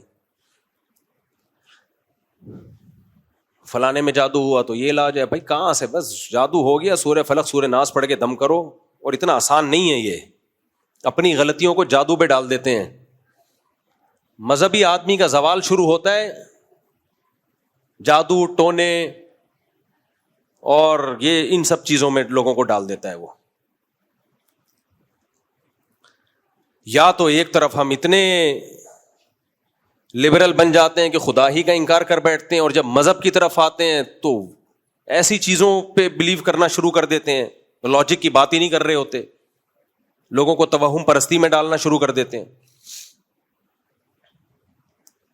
میرے ایک بچے کو کچھ دن پہلے پیلیا ہو گیا تھا، بچوں کو تو ہوتا ہے پیلیا، میں نے بہت سمجھایا بھائی پیلیا ہے، چھوٹے بچے کو دھوپ لگاؤ، پیلیا اترتا ہے دھوپ میں، صبح کی دھوپ لگاؤ، شام کی دھوپ۔ وہ پتہ نہیں کہاں سے سسرال میں کسی نے جا کے وہ دم وم کیا، پیلا تیل نکال دیا، میرا دماغ کھائے، میں نے کہا میں اب ان فضول باتوں کو میں نہیں مانتا، پیلا تیل نکال دیا تو وہ پیلیا اس میں آ گیا ہے۔ یہ ناٹک کسی اور کے سامنے کا، سسرال سے بھی نہیں ڈرتا، آپ اندازہ لگاؤ۔ سسرال کو میں نے بولا میں نہیں ماؤں، غصے ہو گئے میرے سسرال والے، کون سا سسرال تھا یہ نہیں بتاؤں گا، اتنا بھی بہادر نہیں ہونا کہ کون سا سسرال تھا یہ بتا دوں۔ کہہ رہے دیکھو بچی ٹھیک ہو گئی نا، میں نے کہا بھائی پیلیا تو اپنا ٹائم، چھوٹے بچوں میں تو پیلیا نارمل ہے، یرغان نارمل ہے، وہ خود اپنا ٹائم پورا کر کے ختم ہو جاتا ہے۔ تو میرا بڑے جنگ ہوئی ہے گھر میں، یہ سب میرے سے یوں کہہ رہے ہیں دیکھو یہ تیل پیلا پیلا آ رہا ہے، ابے بس کرو ناٹک، کسی اور کو بیوقوف بناؤ، اللہ کا شکر ہے ہم ان چیزوں سے بیوقوف نہیں بنتے۔ انگریزوں کو بھی پی لیا ہوتا ہے کیسے ٹھیک ہو جاتا ہے, عربوں کو بھی پی لیا ہوتا ہے کیسے ٹھیک ہو جاتا ہے. یہ دو لونڈے بیٹھے ہوئے ہیں واسے اور ایک ان کا بھائی ہے رافع, ان کو بچپن میں پی لیا ہوا, بہت سخت یرقان ہو گیا تھا. ان کے ابا نے بہت علاج کرایا, ٹھیک نہیں ہو رہا تھا, تو رشتہ داروں نے کہا یہ جھڑواؤ گے نہیں تو ٹھیک نہیں ہوگا. ان کے ابا کا ایمان مضبوط ہے, ہمارے دوست ہیں پرانے, انہوں نے بولا یار جیسے انگریزوں کا پی لیا ٹھیک ہو جاتا ہے, عربوں کا پی لیا ٹھیک ہو جاتا ہے, ہمارے بچوں کا بھی ٹھیک ہو جائے گا, نہیں جھڑوانا. اتنے رشتہ دار نے تانے دیے, نہیں یہ تو جھڑوانا پڑے گا, نہیں نہیں نہیں. ایسا بیچارہ بیزار آ گیا میرے پاس آیا, میں نے کہا ان کی ایسی کی تیسی, نہیں جھڑوائیں گے. ٹھیک ہو گیا, لونڈے بیٹھے ہوئے ہیں ابھی, شادیاں کر کے بیٹھے ہوئے ہیں ماشاءاللہ, بچے بھی ہو گئے میرے خیال ایک کے. تو چھوڑ دو بھائی, یہ عذاب سے نکلو. مذہب کا یہ تصور جو ہم پیش کرتے ہیں یہ مذہب نہیں ہے, یہ آپ کی اپنی ایک توہم پرستی ہے, آپ کی اپنی ایک باپ دادا کی رسومات ہیں, ان کا مذہب سے کوئی تعلق نہیں ہے. چھوڑ دو ان سے. میں آپ کے سامنے بیٹھا ہوا ہوں یار, اللہ کے فضل سے مجھے یہ بات کہتے ہوئے ڈر بھی لگتا ہے کہ کوئی بڑائی نہ ہو جائے. جو کچھ ہے اللہ کی رحمت ہے. 19 تھے, اللہ کے فضل سے اب 19 پورے ہو گئے ہیں. میں نے کبھی کسی بچے کے گلے میں تعویذ نہیں ڈالا. بچوں کو بیماریاں بھی آئیں, آیت الکرسی پڑھ کے دم کیا بس, اور ڈاکٹر سے علاج کرایا, ختم. کیا 19 بچوں میں بیماریاں نہیں آئی ہوں گی؟ کیا خیال ہے بھائی؟ اور جب میں نکاح کر رہا ہوتا ہوں تو کیا پریشانیاں نہیں آئی ہوں گی؟ کیا خیال ہے؟ کبھی کسی عامل کے پاس نہیں گیا, کسی سے تعویذ نہیں لیا.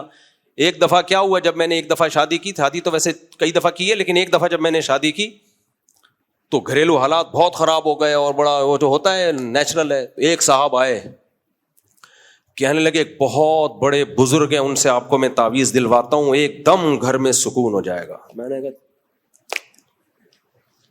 مسجد ہے, مناسب نہیں ہے, چلے یہاں سے, دفعہ ہو یہاں سے. اور خود اپنے ساتھ اس کے کیا ہوا, شادی ہوئی اور 1 مہینے بعد طلاق ہو گئی اس کی. میں نے کہا تو اپنے تعویذ سے اپنے آپ کو تو ٹھیک کر نہیں سکا, میں ٹھیک کرے گا. یہ تو نیچرل ہے بھائی, جب شادی ہوگی تو پڈے ہوں گے, تو جھگڑے ہوں گے. آپ نے شادی کی ہے, جب سوکن آئے گی تو پہلی والی کو تو بیچاری کو آپ نے ذبح کر دیا نا, اس کو تو چیخنے بھی نہیں دے رہے, اس کو آپ جھگڑنے بھی نہیں دے رہے, تو جھگڑے گی بھائی, اس کا حق بنتا ہے. اور آپ ٹینشن میں بھی جاؤ گے کیونکہ ہم بھی انسان ہیں. تو یہ سب کچھ نیچرل ہے. 100% درست اگر کسی کے گھر میں سب کچھ اور چل رہا ہے تو یہ نارمل آدمی نہیں ہے. پھر اس کا مطلب ہے سب گھروں میں سب کچھ ہوتا ہے, لڑائی بھی ہوتی ہے, محبتیں بھی ہوتی ہیں, جھگڑے بھی ہوتے ہیں, سلو بھی ہوتی ہے, سب نیچرل ہے. یہ کیا ہے؟ نیچرل. ابھی ایک جاننے والے نے دوسری شادی کی, اس کے جو پہلے سسر تھے انہوں نے ایسی واٹ لگائی ہے اس کی, روتے ہوئے میرے پاس آئے, یار میری تو ایسی کی تیسی کر دی میرے سسرال والوں نے, میں نے حلال کیا ہے, حرام تو نہیں کیا. میں نے کہا نیچرل ہے. میں نے کیا کہا نیچرل بھائی, یہ تو نیچرل ہی تو ہوگا. پھر 2 مہینے بعد آئے, ابے بھائی وہ تو ایسا کو کیا, میں پوری ڈیٹیل بتاؤں وہ سمجھ جائیں گے, پھر میری بات ہو رہی ہے. بھائی انہوں نے تو یہ بھی دھمکی دے دی ہے اور FIR کٹا دی ہے. میں نے کہا نیچرل ہے. پھر 1 مہینے بعد آیا, اب تو یہ کر لیا, بچے چھین لیے. میں نے کہا نیچرل ہے. وہ غصے ہو گئے, کیا یار ہر چیز نیچرل ہے؟ ان کو غصہ آیا نا. میں نے کہا یہ بھی نیچرل ہے. یہ غصہ آنا بھی کیا ہے؟ نیچرل. جب ایسی نصیحتیں سنتا ہے تو بھی غصہ آتا ہے. پھر کہنے میں کیا کروں؟ میں نے کہا کچھ بھی نہیں کرو, جو کرنا تھا کر لیا ہے آپ نے, اب آپ نے کچھ نہیں کرنا, آپ نے جو کرنا تھا وہ کر لیا ہے, اب ان کی باری ہے. کہنے پھر اس کا ہوگا کیا, میرا کیا ہوگا کالیا؟ انہوں نے کہا, میں نے کہا تیرا یہ ہوگا سسرال تجھے تھکائے گا, ٹینشن دے گا, تھکا تھکا کے ایک دن خود تھک جائے گا, بس اور کچھ نہیں ہوگا. تو اب تیرا امتحان ہے, تو صبر کتنا کرتا ہے. بس تو نے آگے سے جواب نہیں دینا, رپلائی نہیں کرنا ہے, بس صبر. وہاں سے توپیں آئیں گی, میزائل آئیں گے اور فائرنگ ہوگی, تم نے کیا کرنا ہے؟ صبر. بس اب تمہارے صبر کا امتحان ہے, تم نے تو جو کرنا تھا کر لیا. تو اب تم چپ کر کے بیٹھ جاؤ, آرام سے بھول جاؤ. جو صبر کرتا ہے وہ جیت جاتا ہے جنگ. 1.5 1.5 سال 2 سال, میں نے کہا کب تک, بالآخر آ جائیں گے انشاءاللہ, سیٹ ہو جائیں گے. زیادہ مسئلہ جب ہوتا ہے جب ادھر سے تڑی آئی, آپ نے بھی تڑی لگا دی ادھر سے, پھر خراب ہوگا. بولیں کم بخت ہماری بیٹی پہ سوگن بھی لے کر آیا اور تڑیاں بھی لگا رہا ہے. تو بات ہی بھول گیا کیا چل رہی تھی. اچھا والا موضوع چل رہا ہوتا ہے, یہ شادی بیچ میں آ جاتی ہے. بہت ڈھیٹ آدمی ہوں میں, یہ ذہن میں رکھنا. ہاں, عاملوں کی بات ہو رہی تھی, عاملوں کی. عاملوں کو بھی نہیں چھوڑوں گا انشاءاللہ. مرتے دم, مرنے کے بعد ایسے لوگ چھوڑ کے جاؤں گا جو پھر عاملوں کو شروع کر دیں گے, کیونکہ یہ اتنا خطرناک فتنہ ہے نا, اس میں ذرا سا ڈھیلا پن اختیار کیا پھر عامل لوگوں کی جیت ہو جاتی ہے, لوگ پھر ان چکروں میں پڑتے ہیں. تو میرے بھائی, ہمارا اتنا اللہ نے ہمیں بڑا گھر دیا, یعنی افراد کے اعتبار سے, ہم نے تو نہ کبھی تعویذ ڈالا کسی کے گلے میں, نہ کبھی ہم کسی عامل کے پاس لے کر گئے. مسائل ہمارے ساتھ بھی ہوتے ہیں, پریشانیاں ہمارے ساتھ بھی آتی ہیں. بھائی صبر کرو, اللہ سے دعا مانگو, اس پریشانی کو دور کرنے کے اسباب اختیار کرو, بس. بہت لوگ آئے, میرے تو گھر سے تعویذ بھی نکلے ہیں, پھر بھی لفٹ نہیں کرایا. صحیح ہے نا, پرچی سمجھ کے پھینک دیا جائے, اب ہٹا. میں یہ کہہ رہا تھا, دیکھو ہمارا ماشاءاللہ ہندی میں کہتے ہیں اتنا بڑا پریوار, اللہ نظر بد سے بچائے. تو ہم نے تو بھائی کبھی تعویذ گنڈے نہیں. ایک صاحب مجھے کہنے لگے, عاملوں, میرے گھر والے کہتے ہیں عاملوں کے خلاف بولنا چھوڑ دیں, کوئی جادو نہ کر دیں. میں نے کہا کر دیں نا, ہم تو 15-20 سال سے بول رہے ہیں کرو نا یار, ہم تو انتظار کر رہے ہیں. کوئی جن چڑیل بھوت بھیجو, ہے ہی نہیں ان تلوں میں تیل ہی نہیں ہے. یہ بیوقوف لوگوں کو بیوقوف بناتے ہیں. آپ کہہ سکتے ہو بڑے بڑے علماء ان کے پاس جاتے ہیں. بھائی یہ جس میں قوت انفعالی ہوتی ہے نا, جو ان کو کچھ سمجھتا ہے ان پہ اثر ہوتا ہے, جو نہیں سمجھتا اس پہ کچھ بھی نہیں ہوتا. اس کا عالم جاہل سے تعلق نہیں ہے. اگر آپ میں کانفیڈنس ہے, آپ ہندو ہو تو بھی اثر نہیں ہوگا, اور اگر آپ میں کانفیڈنس نہیں ہے, آپ تہجد گزار ہو تو بھی مار کھا جاؤ گے ان سے. کانفیڈنس ہونا چاہیے. کانفیڈنس بہت کچھ کروا دیتا ہے. ایک چوہے نے ہتھنی کو پیغام بھیجا تھا شادی کا. ہتھنی کو غصہ آیا کہ تو کمبخت اپنی ہائٹ دیکھ, کلر دیکھ, نیچ خاندان کے گھٹیا آدمی. چوہے نے بولا کانفیڈنس دیکھ, یہ سب چیزوں کو چھوڑ. تو کانفیڈنس کیا کیا کروا دیتا ہے. تو عامل تو شاہی کوئی نہیں. مرزا جہلمی کے حوالے سے آج کل ایک پوسٹ چل رہی ہے, رافیل تے شاہی کوئی نہیں. رافیل تے شاہی کوئی. تو میرے بھائی, مذہبی لوگ پھر ان چیزوں میں, بھائی مذہب کا تصور سیدھا سیدھا اخلاقیات ہے. زنا مت کرو, شراب مت پیو, اللہ کی مخلوق کے حقوق بھی ادا کرو, اللہ کے حقوق بھی ادا کرو. نماز قائم کرو. اللہ کے حق میں سب سے پہلے کیا ہے؟ نماز. اللہ کہتا ہے تم آزاد نہیں ہو, انڈیپینڈنٹ نہیں ہو, ہر چیز میں میرے محتاج. وَإِن تَعُدُّوا نِعْمَتَ اللَّهِ لَا تُحْصُوهَا. اللہ کی نعمتوں کو گننا شروع کر دو, قلم گھس کے ختم ہو جائیں, سیاہی دنیا کی ختم ہو جائے. اللہ کے جو تم پر اکیلے پر احسانات ہیں, ان احسانات کی فہرست ختم نہیں ہوگی. تو پھر آزادی ہم پہ جچتی نہیں ہے. بچپن میں ماں کی نعمت دے دی, جو جس نے پالا, باپ کی نعمت دے دی جس نے سہارا دیا, خاندان دیا, دوست احباب دیے, پیسہ دیا. آپ کہہ سکتے ہو ہمارے پاس تو پیسہ ہے ہی نہیں. بھائی آپ اپنے آپ کو کمپیئر کر رہے ہو اپنے سے زیادہ مالداروں سے. ان سے کمپیئر کرنا چھوڑ دو, آپ اپنے سے کمتر لوگوں سے کمپیئر کرو. تو بہت پیسہ دیا ہے. فٹ پاتھ پہ سونے والے لوگ بھی ہیں, آپ گھروں میں سو جاتے ہو. ایسے لوگ بھی ہیں 2 وقت کا, 1 وقت کا کھانا نہیں مل رہا آپ کو, 2 ٹائم پیٹ بھر کے کھاتے ہو, 3 ٹائم پیٹ بھر کے کھاتے ہو. ناشکری کی تو پھر کوئی انتہا ہے ہی نہیں. تو بھائی ہم اللہ کے غلام ہیں, اور ہم نے نظریاتی طور پر بھی اپنے آپ کو اللہ کا بندہ سمجھنا ہے, غلام سمجھنا ہے, اور عملی طور پر یہ ثابت کرنا ہے کہ اللہ ہم آزاد نہیں ہیں. تو اللہ نے ہمیں حکم دیا نماز قائم کرنے کا. سب سے زیادہ قرآن میں جس چیز کا, حدیث میں جس چیز کا حکم ہے کہ جو اپنے آپ کو اللہ کا بندہ اور غلام سمجھتے ہیں وہ نماز بولو قائم کرتے ہیں. نماز پہ کوئی کمپرومائز نہیں. سفر ہو, حضر ہو, بیماری ہو, صحت ہو, غربت ہو, دولت ہو, جیسے بھی حالات ہوں. ان الصلاۃ کانت علی المؤمنین کتابا موقوتا. اللہ کہتے ہیں نماز مومنین پر مقررہ وقتوں میں فرض ہے. میدان جہاد میں نہیں چھوڑنے کی اجازت دی تو نرم گدوں میں چھوڑنے کی کہاں سے اجازت دے دے گا اللہ؟ ایکچولی نیند بہت آ رہی ہے, ایکچولی میں یوں ہے, ایکچولی ابھی تو آج کل تو سیزن چل رہا ہے, کسٹمر بہت ہیں ایکچولی وغیرہ, اور شاپنگ ہو رہی ہے. بھائی میدان جنگ سے بڑھ کر کوئی ٹینشن والا کام ہو سکتا ہے؟ ہاں, نماز کا طریقہ آسان کر دیا اللہ نے. کہا میدان جنگ میں پیدل پڑھو, پیدل نہیں سواری پہ پڑھو, اشاروں سے پڑھو. اے اللہ اتنی ٹینشن بعد میں پڑھ لیں گے بھائی, ابھی جنگ کر لیتے ہیں, رات کو ساری نمازیں اکٹھی پڑھ لیں گے, گھوڑے پہ کیوں پڑھیں؟ اللہ کہتے ہیں نا نا نا, رات کو ساری نمازیں اکٹھی نہیں. ان الصلاۃ کانت علی المؤمنین کتابا موقوتا, ہر نماز کا ایک ٹائم ہے جو حدیث جبریل سے ہمیں پتہ چلتا ہے. اسی آیت سے پتہ چلتا ہے کہ امام ابو حنیفہ کا موقف بہت مضبوط ہے کہ ہر نماز اپنے ٹائم پہ ادا کی جائے گی. یہ جو دو نمازیں اکٹھا کرنا ہے, ظہر کے وقت میں ہی اثر پڑھ لی یا اثر تک ظہر کو ڈیلے کر لیا, کسی واضح حدیث میں یہ ثابت نہیں ہے. اس بارے میں یا تو حدیث ضعیف ہے, اگر صحیح حدیث ہے تو صریح نہیں ہے, اس میں واضح مضمون نہیں ہے. ظہر کو عصر کے قریب لے کے جانا, عصر کو پہلے وقت میں پڑھنا, اس کو بھی حدیث میں جمع بین الصلاتین سے تعبیر کیا گیا ہے, خود صحیح حدیث سے ثابت ہے. کیا آپ نے ایک صحابیہ کو کہا ظہر کو آخر وقت میں پڑھو اور عصر کو اول وقت میں؟ بذالک تجمعین بین الصلاتین, اس طرح دو نمازیں اکٹھی پڑھ لو گی. باقی میں اس پہ ریفرنسز کے ساتھ انشاءاللہ ریکارڈنگ کرواؤں گا. اس کو خود نبی نے کہا یہ دو نمازیں اکٹھی, تو اکٹھی کا مطلب ہوگی ہر نماز اپنے ٹائم پہ.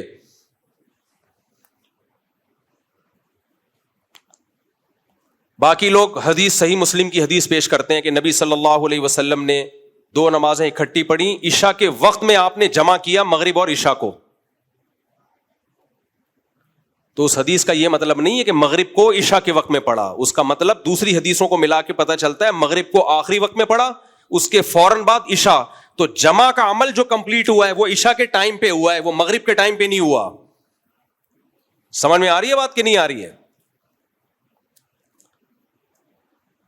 اور اتنی آزادی دے دی, شاپنگ کے لیے جا رہے ہو ظہر کے ساتھ اثر پڑھ لو, اکیڈمی میں آج بیان لمبا ہو گیا تو ظہر کے ساتھ اثر پڑھ لو. میدان جنگ میں اللہ کہہ رہے بھائی ڈیلے نہیں کر سکتے. بخاری کی حدیث ہے کہ لیس فی النوم التفریط, سوتے میں نماز قضا ہو گئی گناہ نہیں ہے کیونکہ وہ آپ کے اختیار میں نہیں ہے. آپ نے فرمایا کوتاہی یہ ہے کہ نماز کو اپنے وقت سے مؤخر کیا جائے. تو سفر کے بارے میں یہ حدیث ہے کہ اگر سوتے میں نبی صلی اللہ علیہ وسلم کی ایک جگہ پڑاؤ ڈالا تو کسی کی بھی آنکھ نہیں کھلی, فجر کی نماز سب کی قضا ہو گئی. حضرت بلال کو کے ذمہ لگایا تھا اذان دے کے اٹھانا, تو حضرت بلال کہتے ہیں میری آنکھ لگ گئی. تو آپ نے فرمایا کہ سوتے میں اگر نماز قضا ہو جائے, سوتے کا مطلب یہ نہیں کہ خراٹے لے کے جان کر سو رہے ہیں آپ. بعض دفعہ ایسے ہوتا ہے کہ نہ الارم کا پتہ چلا یا الارم بجا ہی نہیں, وہ تو غیر اختیاری چیز ہے نا. تو سفر کے بارے میں تو آپ نے فرمایا کوتاہی یہ کہ نماز کو اپنے وقت سے مؤخر کیا جائے. اس پہ میں نے پورا رسالہ لکھ لیا ہے, صرف اس کو ڈیلیور کرنا باقی ہے. ہاں, حج کے موقع پر, حج تو خلاف قیاس ہے. حج میں تو سارے کام ایسے کروائے جاتے ہیں جو عام روٹین سے ہٹ کے ہیں, وہ تو ہے ہی خلاف قیاس. اسی وجہ سے عبداللہ بن مسعود رضی اللہ تعالیٰ عنہ کی صحیح حدیث ہے کہ نبی نے کبھی بھی دو نمازیں اکٹھی نہیں پڑھی. اکٹھی کا مطلب قضا کر کے دوسرے وقت میں داخل کر کے, سوائے حج کے موقع پہ. تو آپ صرف ایک آنکھ سے اگر دلائل دیکھتے ہو تو پھر آپ کو نظر نہیں آئے گا. یہ لوگ کیا کرتے ہیں, ایک چشمے سے دیکھتے ہیں جو اپنے مطلب کے دلائل, جو فریق مخالف کے دلائل ہیں اس کو یہ ایسے گنے بن کے پی جاتے ہیں. نماز سے بڑھ کر اسلام میں کچھ نہیں ہے بھائی. اور نماز میں اہمیت کس چیز کی ہے؟ پڑھنے کی نہیں ہے, وقت پہ پڑھنے کی ہے. یہ جو قرآن میں آتا ہے نا کہ والذین هم علی صلواتہم یحافظون, ایمان والے نمازوں کی حفاظت کرتے ہیں. عبداللہ بن مسعود اس کی تفسیر بیان کرتے ہیں, حفاظت کا مطلب اپنے وقت پہ پڑھتے ہیں. خالی پڑھنے کو تھوڑی حفاظت کرنا کہتے ہیں, وقت کے اندر. اور حدیث جبریل سے پتہ چلتا ہے ہر نماز کا ایک ٹائم ہے, ظہر کا الگ ہے, عصر کا الگ ہے, مغرب کا الگ ہے, عشاء کا الگ ہے, فجر کا الگ ہے. اور ویسے بھی ایک کامن سینس کی بات ہے, سفر میں 4 رکعتوں کی 2 کی اللہ نے, یہ اسی لیے تو تاکہ قضا نہ ہو. تو رخصت جب دی جاتی ہے کسی دوسری چیز کی حفاظت کے لیے دی جاتی ہے. جب بھی آپ کسی کو کوئی سہولت دیتے ہیں نا تو اس سہولت دینے کا مقصد ہوتا ہے اس کام کی حفاظت کی جائے. اس کی مثال ایسے ہے جیسے شریعت نے کہا آپ کھڑے ہو کے نہیں پڑھ سکتے نماز تو بیٹھ کے پڑھو. یہ کیوں کہا؟ تاکہ ضائع نہ ہو, ڈیلے نہ کرو. تو اس لیے اللہ نے کہا سفر میں مشکل ہے 4 کی 2 پڑھ لو تاکہ ڈیلے نہ ہو. باقی یہ حرف آخر نہیں ہے, اس پہ میرا پورا رسالہ ہے, لکھ چکا ہوں میں, صرف اس کو نیٹ پہ ڈالنا ہے اس کو, کیونکہ تحریر کا اسلوب کچھ اور ہوتا ہے اور بولنے کا اسلوب کچھ اور ہوتا ہے. ایسا مذاق اڑاتے ہیں لوگ, ابے یہ حنفی کیا, یہ تو سنت کے دشمن ہیں, یہ تو سنت کے. ایک صاحب کا میں نے آڈیو دیکھی, کہتا ہے میں حنفی تھا, اب تو میں ظہر کے ساتھ عصر پڑھتا ہوں اور مغرب کے ساتھ عشاء کے وقت میں عشاء پڑھتا ہوں, اور یہ حنفی لوگوں کو کیا پتا سنت کا. تو کبھی خوشبو لگا کے آ, تجھے بتائیں گے ہمیں کتنا سنت کا پتا ہے. جاہل لوگ. اگر کوئی اختلافی مسئلہ ہے تو اعتدال سے بھی بیان کیا جا سکتا ہے. یہ لوگ جب تک طنز نہیں کرتے نا ان کو سکون نہیں ملتا, اور متکبر کو اللہ دنیا میں ذلیل کرتا ہے. امام شافعی رحمہ اللہ اس کے قائل ہیں 2 نمازیں اکٹھی پڑھی جائیں, مگر طنز نہیں کرتے. وہ شافعی بھی اس کے قائل ہیں مگر طنز نہیں کرتے. مگر یہ لوگ کیا کرتے ہیں, ایک حدیث ان کے سامنے آ گئی تو سمجھتے ہیں کہ اب ہم مجتہد اعظم بن گئے, مفتی اعظم بن گئے, سب پہ طنز کرتے ہیں. میرا جب 3 وتر والا کلپ گیا ہے نا مارکیٹ میں, وہ جو وتر پہ نہیں میں نے ریکارڈ کروایا تھا, وہ جو ایک آیا تھا اوہو آج تک ہم وتر غلط پڑھتے رہے, اس کا جب جواب میں نے ریکارڈ کروا کے ڈالا ہے, کتنے لوگوں کے فون آئے, مفتی صاحب ایسا ہمارے محلے میں کچھ فتنہ پرستوں نے ہمیں طنز کر کے رکھا ہوا تھا, تم حدیث کے مخالف, تمہیں کیا پتا قرآن و سنت کا, ایسا ذلیل کر کے رکھا ہوا تھا. کہہ رہے اللہ کا شکر ہے اب نظر نہیں ملاتے, ایسے گھننے بن کے سائٹ سے گزر جاتے ہیں. تو آپ کی ایک رائے ہے, آپ 100 دفعہ رکھو, اختلافی مسئلہ ہے, لیکن یہ طنز, دوسرے کو نیچا دکھانا, دوسرے کو کہنا اندھی تقلید کرتے ہو, علم کہاں ہے ان لوگوں کے پاس, یہ تکبر ہے, اور متکبر کو اللہ دنیا میں ذلیل کرتا ہے. اس میں ہمارا موقف بہت مضبوط ہے, سفر ہو یا حضر ہو. حج کے علاوہ 2 نمازیں آپ اکٹھی اس طرح سے تو پڑھ سکتے ہو, ظہر کو ڈیلے کرو آخری وقت میں, عصر کو اول وقت میں, اس طرح حدیث سے ثابت ہے, انشاءاللہ ریکارڈ کرواؤں گا میں. باقی اس طرح کے ظہر کو ڈیلے کر کے عصر کے ٹائم میں داخل کر دو, ہمارا دعویٰ یہ کہ اس بارے میں اگر حدیث ہے تو صحیح نہیں ہے, صحیح ہے تو صریح نہیں ہے, واضح نہیں ہے. جیسے صحیح مسلم کی حدیث ہے نا, عشاء کے وقت میں آپ نے جمع کیا, تو یہ صحیح حدیث تو ہے, صریح تھوڑی ہے. جمع کرنے کا مطلب یہ تھوڑی کہ مغرب کو عشاء کے وقت میں پڑھا ہے. جمع کا عمل جو ہوا ہے کہ مغرب کو آخری وقت میں, اور جب عشاء پڑھی ہے عشاء کے وقت میں, تو جمع کا عمل کمپلیٹ کب ہوا ہے؟ وہ عشاء کے وقت میں ہوا ہے. خیر یہ الگ ٹاپک ہے. تو اللہ کی غلامی میں سب سے پہلے کیا ہے میرے بھائی؟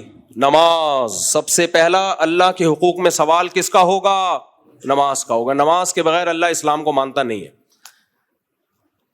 سب سے پہلے. اور صحابہ سے یہ بات ثابت ہے کہ جو نماز سیدھی کر لے گا اس کے باقی اعمال بھی اللہ سیدھا کر دیں گے.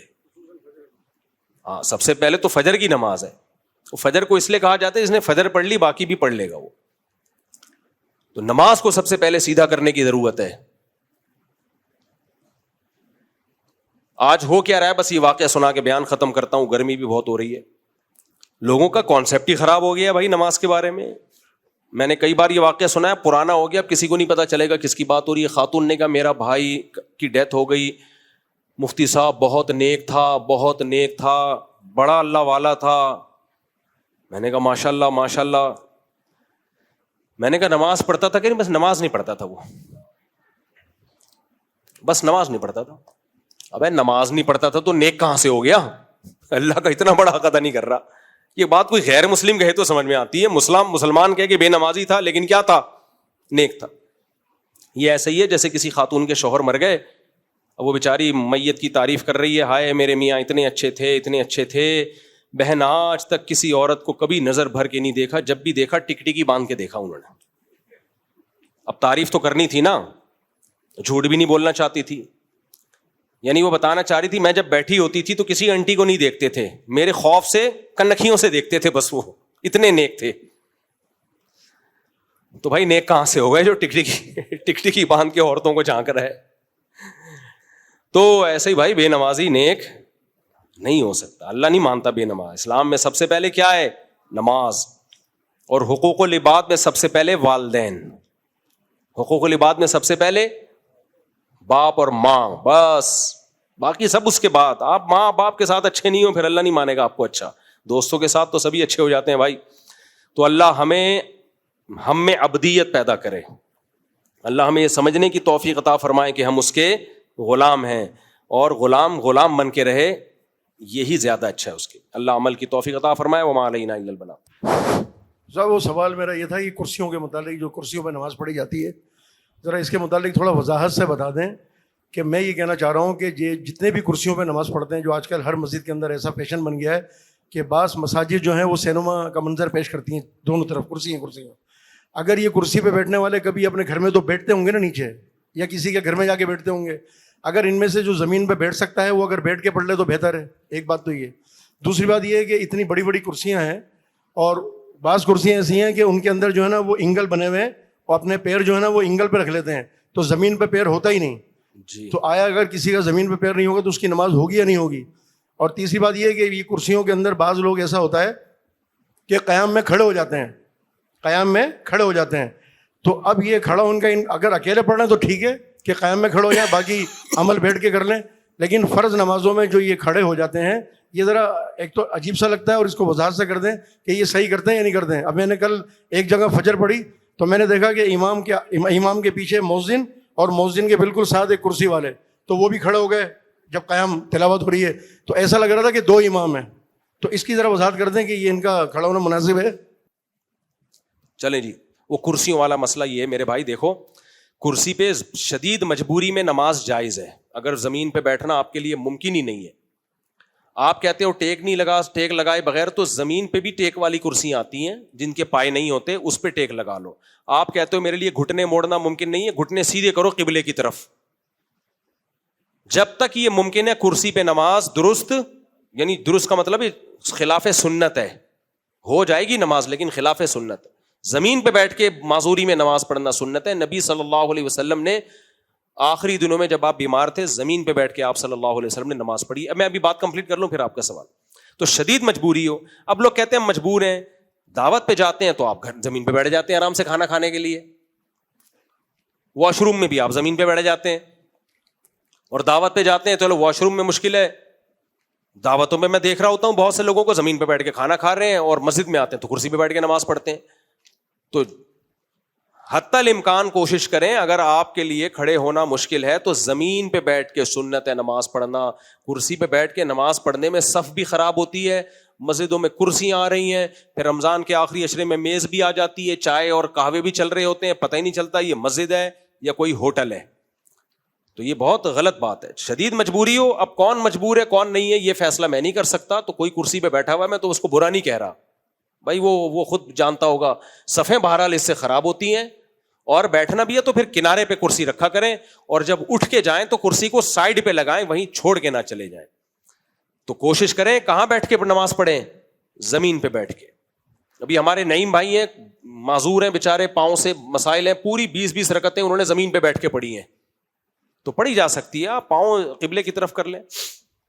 نہیں, وہ جو جماعت کے ساتھ جو ایک بندہ کرسی کے اوپر, باقی سارے کرسی والے بیٹھے ہوئے, وہ ایک کھڑا ہو گیا قیام کے اندر, تو لگتا بھی ذرا عجیب سے ہے اس کے متعلق. بس لگتا تو عجیب سے ہے نا, مجبوری ہے نا. نہیں, اس کو عجیب سے نہ لگانے کے لیے اس کو ہم قیام بھی بیٹھ کے نہیں کر سکتا, سب بندی تو ہو جائے گی, کندھے سے کندھا تو ملے گا نا, وہ تو بالکل ہی الگ ہو گیا نا. اگر وہ آدھی نماز جب بیٹھ کے پڑھ رہا ہے تو قیام بھی بیٹھ کے پڑھ رہا ہے. اس میں میرا خیال یہ ہے کہ وہ صف میں کھڑے ہو کر قیام کرے اور کرسی پیچھے رکھے, تو پھر پیچھے والی, اور اگلی نہیں, جب رکوع سے پہلے پھر کرسی آگے لے آئے. وہ رکوع تو اس نے کرسی پہ بیٹھ کے کرنا ہے نا, تو تھوڑا سا کھینچ لے کرسی کو. نماز میں اتنی حرکت جائز ہے. وہ بالکل ہی الگ منظر ہوتا ہے کہ وہ صف سے آگے نکلا ہوا ہوتا ہے, کھڑا ہوا ہوتا ہے. تو کرسی پیچھے رکھ لے, صف میں کھڑا ہو جائے سیدھا کندھے سے کندھا ملا کے, اور جب رکوع میں جانے کا ٹائم آئے تو کرسی آگے, خود بھی آگے ہو جائے, کرسی آگے کھسکا لے, ایسے ایک ہاتھ سے کرسی آگے کھسکا کے اس پہ بیٹھ کے رکوع کر لے. سمجھ میں آ رہی بات؟ یہ کر لے. رفیع بھائی کو ناراض نہیں کرے, بس سب کچھ کر لے, رفیع بھائی کو ناراض نہیں کرے. آپ کچھ پوچھ رہے تھے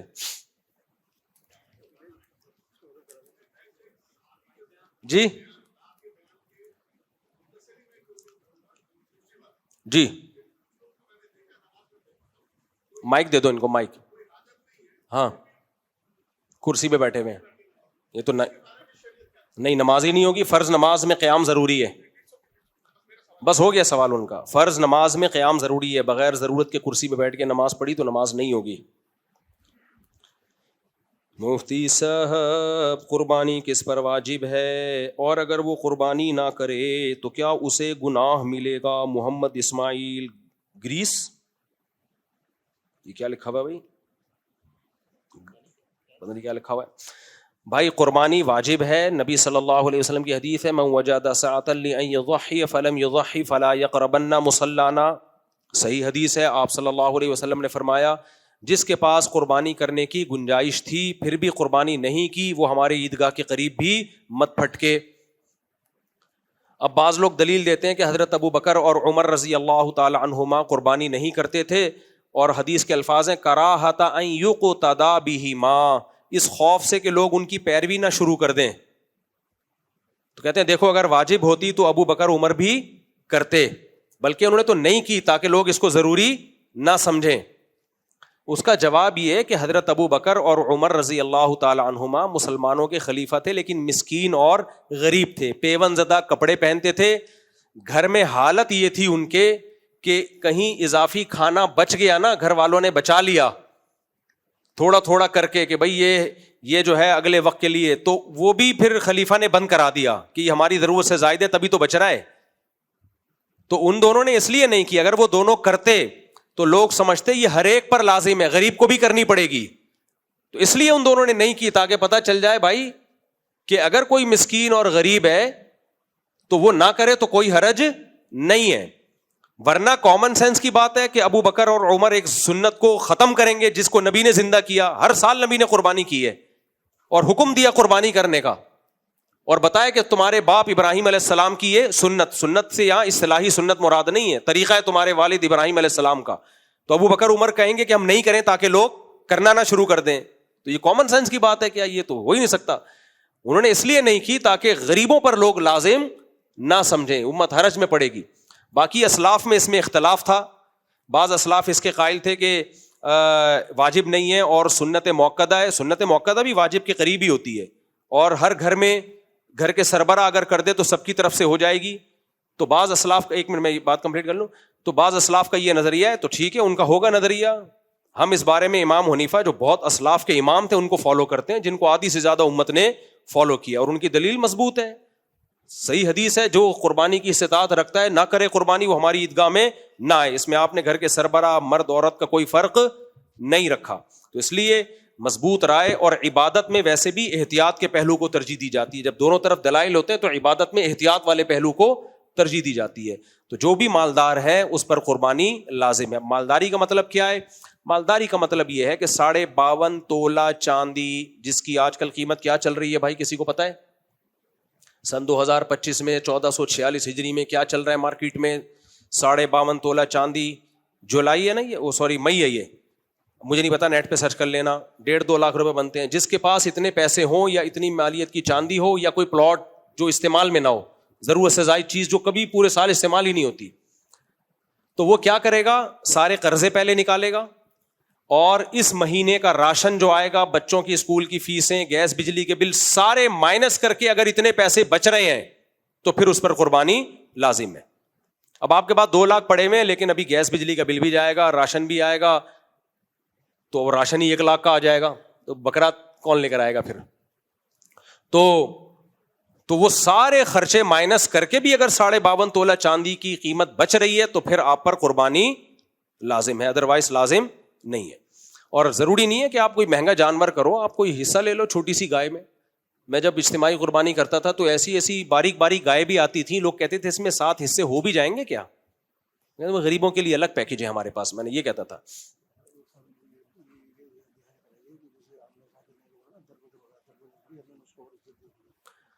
اچھا, چلو اس کو حذف کرا دیں. وہ آپ کچھ پوچھ رہے تھے, ہو گیا سوال کا جواب آپ کے؟ جی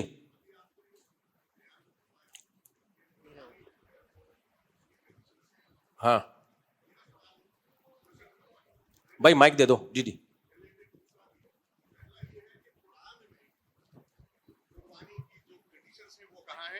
جی. اور دوسرا یہ کہ سورہ کوثر فصلی لی ربی کا ونہر, اس کا کیا مطلب ہے؟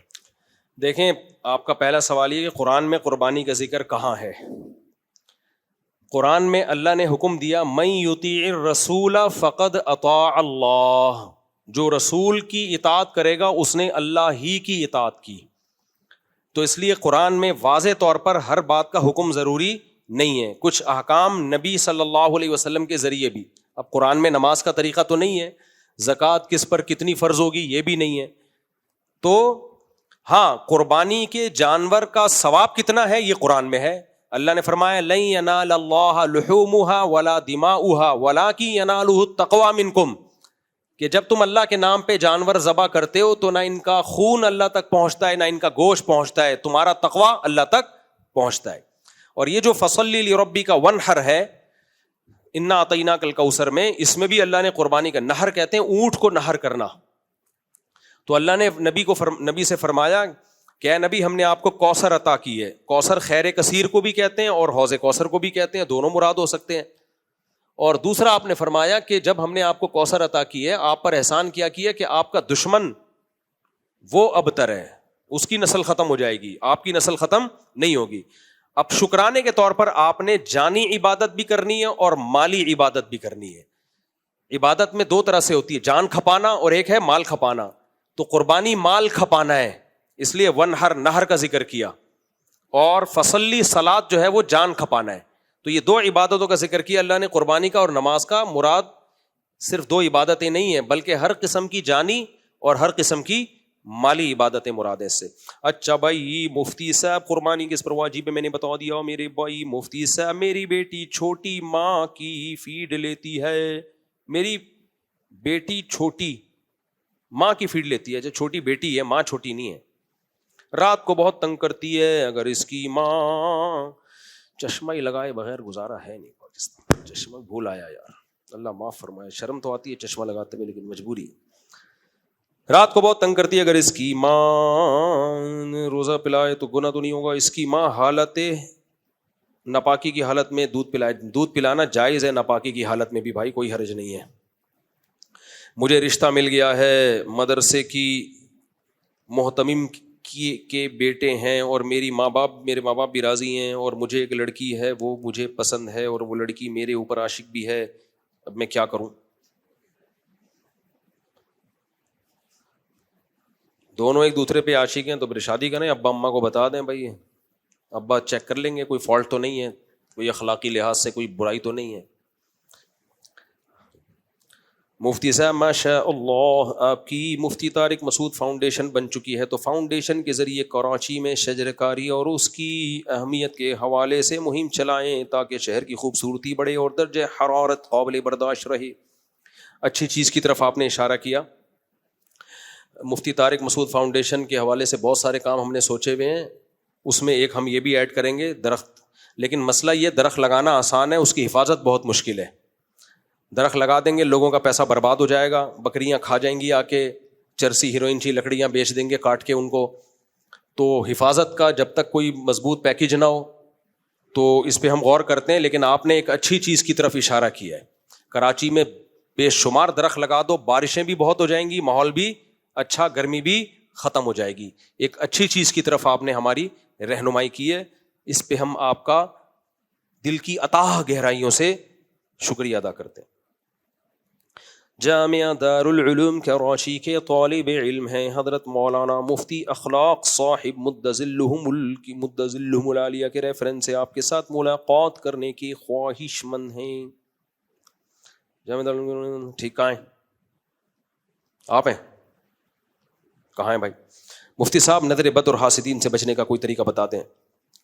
نظر بد سے بچنے کا طریقہ ہے رات کو دعا پڑھ کے سویا کرو، اعوذ بکلمات اللہ تامہ، آ جاؤ نا، اعوذ بکلمات اللہ تامہ من کل شیطان وہامہ ومن کل عین لامہ. یہ دعا پڑھا کرو رات کو، سورہ فلق سورہ ناس پڑھ کے دم کیا کرو، اور اپنی نعمت کو ہر ایک کے سامنے ہنس ہنس کے بیان نہ کیا کرو. حسد کرنے والے کو جیلسی ہوتی ہے. یہ نہ بتاؤ میری 2 شادیاں میں بہت خوش ہو گیا ہوں، میں بہت، وہ کیا ہے میں کما رہا مجھے ایک نہیں مل رہی، یہ 4 لے کے گھوم رہا ہے، تو وہ حسد کرے گا. تو ہر ایک کو اپنی نعمت کھل کے بیان نہیں کی جاتی، یہ احتیاط کرنی چاہیے.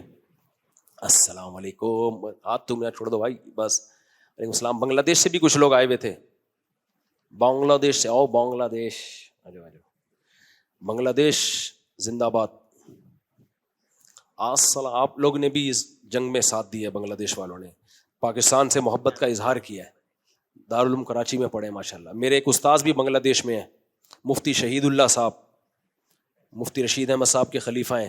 ان سے کانٹیکٹ نہیں ہو رہا میرا, کہیں کانٹیکٹ کرا دو. ٹھیک ہے, ہاں اچھا آپ بیٹھیں, جزاک اللہ. وہ جو پائلٹ تھا نا ایم عالم, جس نے 5 طیارے گرائے تھے, 65 میں بھی ہم جیتے تھے, یہ ذہن میں رکھو. لوگ کہتے ہیں 65 میں ہم ہارے تھے, یہ بھی پروپیگنڈا شروع کر دیا. اس جنگ میں بھی ہم جیتے ہیں, اب پروپیگنڈا ہوگا تو اس سے بھی مکر جائیں گے. تو وہ جو ایم عالم جس نے 5 جہاز گرانے کا ریکارڈ قائم کیا تھا, وہ بنگلہ دیشی زبان تھی ان کی. ہاں, گینس بک آف ورلڈ میں ایک ریکارڈ ہے ان کا کہ 5 طیارے ہوا میں اڑا دیے. تو بنگلہ دیش سے آیا. بنگلہ دیش موسلی کھاتے ہیں, دماغ تیز ہوتا ہے بنگلہ دیش میں. مفتی صاحب اگر کوئی بندہ خود کو کسی فرقے کا نہ کہے, مسلمان کہے, تو کیا یہ صحیح ہے؟ بالکل صحیح ہے, لیکن جب پریکٹیکل لائف ہوگی تو کسی نہ کسی کو فالو کرے گا. وہ کچھ باتیں بولنے کی حد تک بہت اچھی ہوتی ہیں, پریکٹیکل لائف میں ان کی کوئی ویلیو نہیں ہوتی. مثال کے طور پر جب آپ رشتہ لینے کے لیے گئے, لڑکی والوں نے پوچھا کہ آپ مسلمان ہیں؟ ہاں جی میں مسلمان ہوں. کون سا فرقہ ہے آپ کا؟ آپ نے کہا کہ میرا کوئی فرقہ نہیں, میں فرقوں میں بلیو ہی نہیں کرتا. تو کہیں گے بیٹا پھر آپ یہ بتاؤ کہ آپ نماز پڑھنے کے لیے امام بارگاہ میں جاتے ہو یا مسجد میں جاتے ہو؟ انکل میں مسجد میں جاتا ہوں. تو بیٹا اس کا مطلب سنی ہو نا پھر آپ.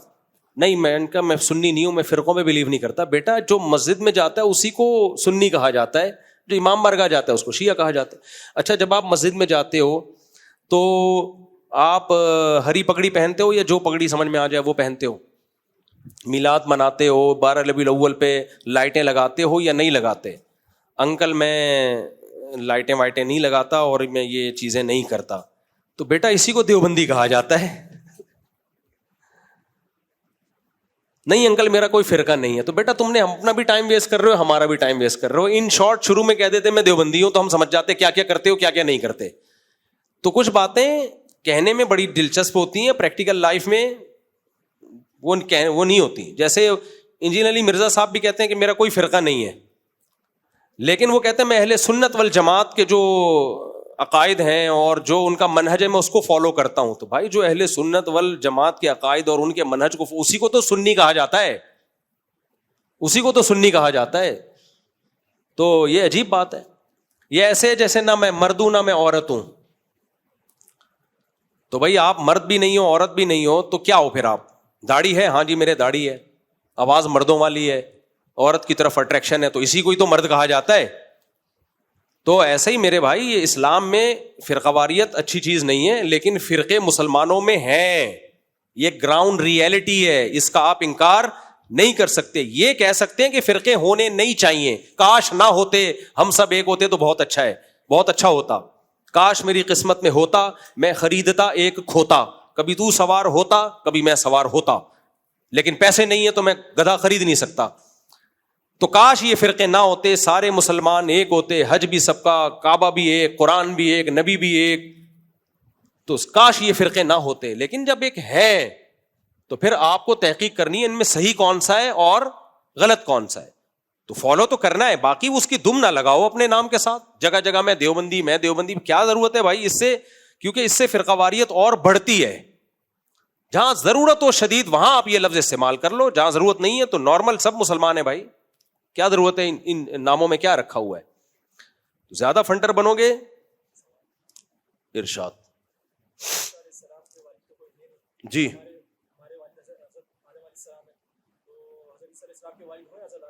جی حضرت عیسیٰ علیہ السلام کے بھی والد ہیں آدم علیہ السلام. حضرت عیسیٰ کے براہ راست والد کوئی نہیں تھے, اللہ نے اپنی قدرت سے حضرت مریم سے پیدا کیا, لیکن حضرت مریم کے والد تو تھے نا, اور ان کے والد ہوتے ہوتے آدم علیہ السلام تک یہ سلسلہ پہنچتا ہے نا. تو آدم علیہ السلام سب کے باپ ہیں. مفتی صاحب اگر کوئی بندہ خود کو کسی فرقے کا نام نہ دے, اچھی بات ہے, نام نہ دے آپ. مفتی صاحب قضائے عمری نمازیں کس طرح ادا کریں جب صحیح اندازہ نہیں کہ کتنے؟ تو اندازہ جب تمہیں نہیں ہے تو مجھے کہاں سے ہوگا, چھوڑی تم نے. اندازہ لگانا پڑے گا دماغ پہ زور دے کے. ٹینکر سے پانی بیچنا کیسا ہے؟ ساری دنیا بیچ بھی رہی ہے, خرید بھی رہی ہے. گورنمنٹ کو چاہیے نا روکے ان سب چیزوں سے. میری والدہ رشتہ دیکھ رہی ہیں میرے لیے. میں نے کہا کہ مہنگائی بہت ہے اور میں ذمہ دار بھی نہیں ہوں, کیا کروں؟ مت کریں شادی کسی کی لڑکی کا بیڑا غرق کرو گے اگر تم ذمہ دار بھی نہیں ہو اور تمہارے پاس خرچہ بھی نہیں ہے. یا تو بہت غریب لڑکی دیکھو, بہت غریب, جس کا خرچہ تم اٹھا سکو.